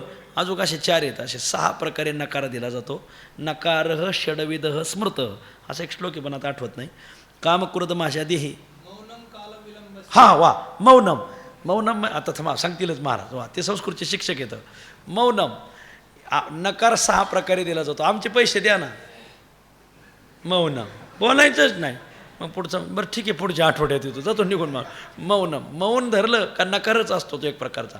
काल विलंब, उद्या या देतो. आलो की उद्या, हां परवा या देतो. आलो की परवा, हां 13 या. काल विलंब लावला का ते देतच नाही. हां, भ्रुकुटी इकडं तिकडं आपण बोलायला लागलो की इकडं तिकडं पाहायचं. अन्यदर्शन हे 3रं. अन्यदर्शनम दुसरीकडंच पाहायचं. वा, हां भ्रुकुटी अन्यदर्शनम राहिलं. आता 4 झाले, बाजू 2 राहिलेच. हे असंच काट्याच्या आणीवर बसले 3 गाव 2 वासाडी 1 वशीचे ना. मला 2 आठवले, त्यांना 2 आठवले, 2 राहिले अजून. आता आठवलेलाच जाऊन विचारा. मग काम क्रोध माझ्या देही, भेदाभेद गेले नाही, होते तेथे काही तुझं कृपा करिता. देवा, आम्ही पडलो दुर्बळ, तुमचं काय आमच्यावर ध्यान नाही. मग जरी तुम्ही ध्यान दिलं तर त्याचा काही फायदाही होणार नाही. कसं काय? अहो, शास्त्रामध्ये पात्र शोधनपूर्वक पाक निष्पत्ती न्याय सांगितलेला आहे. म्हणजे काय? अहो, दुसरा स्वयंपाक त्या भांड्यात तेव्हाच करता येतो आधी ते भांडं घासावं लागतं. जे भांडं घासलं नाही त्यात स्वयंपाक करून काय फायदा आहे? देवा, आम्ही पडलो दुर्बळ, तुमचं आमच्यावर ध्यान नाही. बरं, तुम्ही आमच्यावर ध्यान दिलं तर आमच्याकडे तरी पूर्वतयारी कुठे आहे? आमच्याकडे काय आहे? कामक्रोध माझ्या आधी. माझ्या देहामध्ये कामक्रोधाधिकांनी बाजार भरलेला आहे. भेदाभेद गेले नाही. आणि होते तेथे काही तुझं कृपा करिता. तुझं कृपा करिता तेथे काही होते. तू जरी माझ्यावर कृपा केली तर काही होणार नाही. कारण पहिलं अंगणच जाळलेलं नाही तर सडा कसा टाकायचा? जरी तू आमच्यावर कृपा केली तर पहिली माझी बी चूक आहे काही गोष्टीची. आपली टाळी एका हाती टाळी कोठे वाजती निराळी. एका हाताने कुठे टाळी वाजती का? झाला तरी बळी स्वामी विन शोभेना. एका हाताने टाळी वाजत नाही. जरी देवा तू आमच्यावर कृपा केली, तुझं कृपा करिता तेथे काही होते, तिथं काय होणार आहे का? पहिलं आमचं पात्र शोधनपूर्वक पाक निष्पत्ती न्याय. आधी पात्र घासून घ्या, मग दुसरा स्वयंपाक करा. आमचं पहिलंच भांडं डागाळलेलं भांडं, त्यात काय नवीन स्वयंपाक होणार आहे? होणार नाही. पण देवा, तरी बी अशा भावनेसकट तुझ्याकडं आलोत, गुन्हा अवगुणासह आलोत. तर हे तो नव्हे उचित नुपेक्षावे शरणागत. तुका म्हणे रीत तुमची आम्हा न कळे. हे तो नव्हे उचित देवा, नुपेक्षावे शरणागत. दारात आलेले शरणागत उपेक्षू नाही आणि तुम्ही त्यांची उपेक्षा करता, हे उचित नाही. असं एक एक चरण तोडलं तरच हे दोन्हीचे अर्थ लागतील. तुका म्हणे रीत तुमची आम्हा न कळे. दारात आलेल्या शरणागताची उपेक्षा करू नका, ही शास्त्र रीत आहे. पण तुमची रीतच आम्हाला काय कळे ना. तुम्ही दारात आलेल्या पहिला ढकलता. वा, तुका म्हणे रीत तुमची आम्हाला कळेल. दर्शनाला आलो महिन्यात वर्ष आषाढी कार्तिकी भक्तजन येते. आषाढीला आलो त्याच्यावर कार्तिकीला आलो 2 जय विजय पुढे पुढं चला काय ही तुमची रीत कोणती? दर्शनाला आलेल्या भक्ताची तुम्ही उपेक्षा का करता? तुका म्हणे रीत तुमची आम्हाला कळे. ही तुमची रीत आम्हाला काही कळत नाही. देवा मी दुर्बळ आहे, तुम्ही समर्थ आहात, माझ्याकडे काय कानाडोळा करू नका, थोडं द्याच लक्षण, माझी उपेक्षा करू नका, असं या शेवटच्या अभंगात तुकोबाराय सांगतात. शेवेला पूर्णविराम. पुंडलिक वरदा हरी विठ्ठल श्री ज्ञानदेव.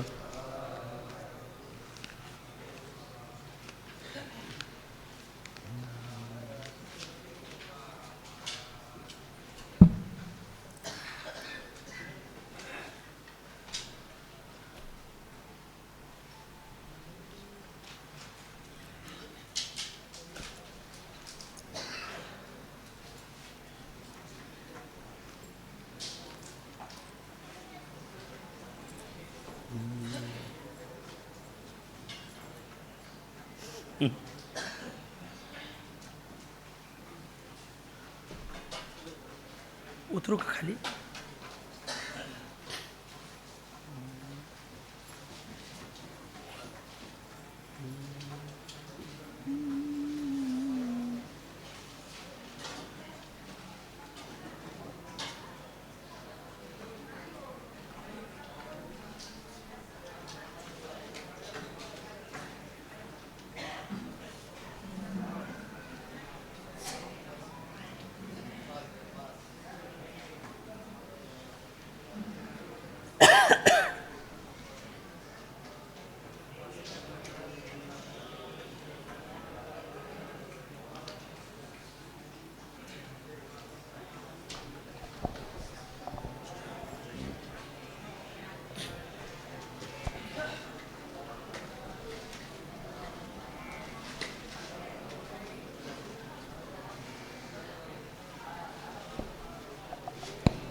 इंद्रायणी चेतटी धरिला रहिवास, विश्वतारावया लक्ष्मी निवास.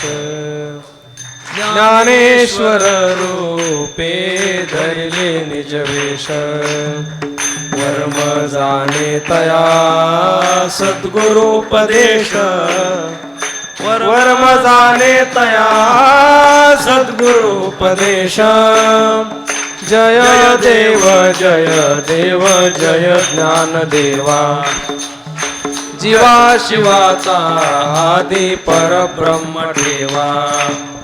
कृष्ण एकादशी कार्तिक मासी, आपण पंढरीनाथ सनकाधिकासी. यात्रेसी येताती स्वानंद राशी, दर्शन घडे तया निज मुक्ती देशी. दर्शन घडे तया निज मुक्ती देशी. जय देव जय देव जय ज्ञानदेवा. जीवा शिवाचा आदि परब्रह्म ठेवा. वैशिक पुत्र गेला वाचक वेदाचा. प्रतिष्ठानी गर्व हरिला विप्रांचा. विशेष अर्थ केला भगवद्गीतेचा. प्रत्यक्ष द्वारी शोभे पिंपळ कनकाचा. प्रत्यक्ष द्वारे शोभे पिंपळ कनकाचा जय देव जय ज्ञानदेवा जीवा शिवाचा आदी परब्रह्म ठेवा सनक सिद्ध गणा माझी तू श्रेष्ठ ज्ञानावरी माझी ज्ञान वरिष्ठ अनुताप दीप्ती विश्वी घनदाट नामयावरी लोटे प्रेमाचा लोट नामयावरी लोटे प्रेमाचा लोट लोटे प्रेमाचा लोट जय देव जय ज्ञानदेव जीवा शिवाचा आदी परब्रह्म ठेवा भानुदासाची कुळी महाविष्णूचा अवतार क्षेत्र प्रतिष्ठान वस्ती गोदातीर ओवाळू आरती स्वामी एकनाथा तुमचे नाम घेता हरे भव भय चिंता जनार्दनाची कृपा दत्तात्रयाचा प्रसाद भागवती टीका नारायणी आत्मबोध ओवाळू आरती स्वामी एकनाथा तुमचे नाम घेता हरे भव भय चिंता ब्रह्मा विष्णू महेश ज्याची छळावया येती नढळे ज्याची निष्ठा होय एकात्मता भक्ती ओवाळू आरती स्वामी एकनाथा तुमचे नाम घेता हरे भव भय चिंता कावडीने पाणी ज्या घरी चक्र पाणी वाहे अनन्य भक्ती भावे निळा वंदित्याचे पाय ओवाळू आरती स्वामी एकनाथा तुमचे नाम घेता हरे भव भय चिंता आरती तुकारामा स्वामी सद्गुरु धामा सच्चिदानंद मूर्ती पाय दाखविया आरती तुकारामा राघवे सागरात पाषाण तारियले तैसे तुकोबाने अभंग रक्षिले आरती तुकारामा स्वामी सद्गुरु धामा सच्चिदानंद मूर्ती पाय दाखविया आरती तुकारामा तुकिता तुलनेसी ब्रह्म तुकासे आले म्हणून रामेश्वरे म्हणून रामेश्वरे चरणी मस्तक ठेविले आरती तुकारामा आरती तुकारामा स्वामी सद्गुरु धामा सच्चिदानंद मूर्ती नंद मूर्ती पाय दाखविया आरती तुकारामा घालीन लोटांगण वंदिन चरण डोळ्याने पाहिन रूप तुझे प्रेमी आलिंगीन आनंद पूजन भावे वाळीन म्हणे नामा विठ्ठल अकल्पायुष्य व्हावे तया कुळा कल्पनेची बाधा न हो कोणे काळी अहंकाराचा वारा न लागो राजसा नामा म्हणे तया सावे कल्याण मागणे ते एक तुझ प्रति आहे या संताशी निर्विहीची मज देई तुका म्हणे आता उदार तू हो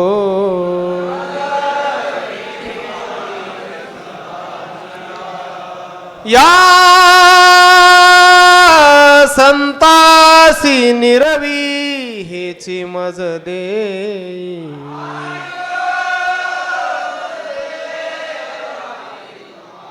तुझ ज्ञानदेव तुकाराम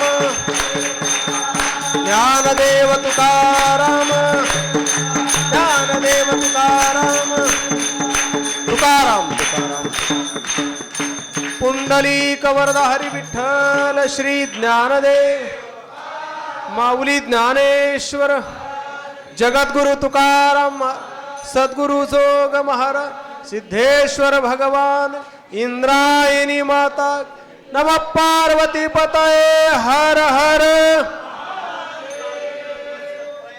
उद्या बरोबर सकाळी 7 वाजता ज्ञानसत्राला प्रारंभ होईल.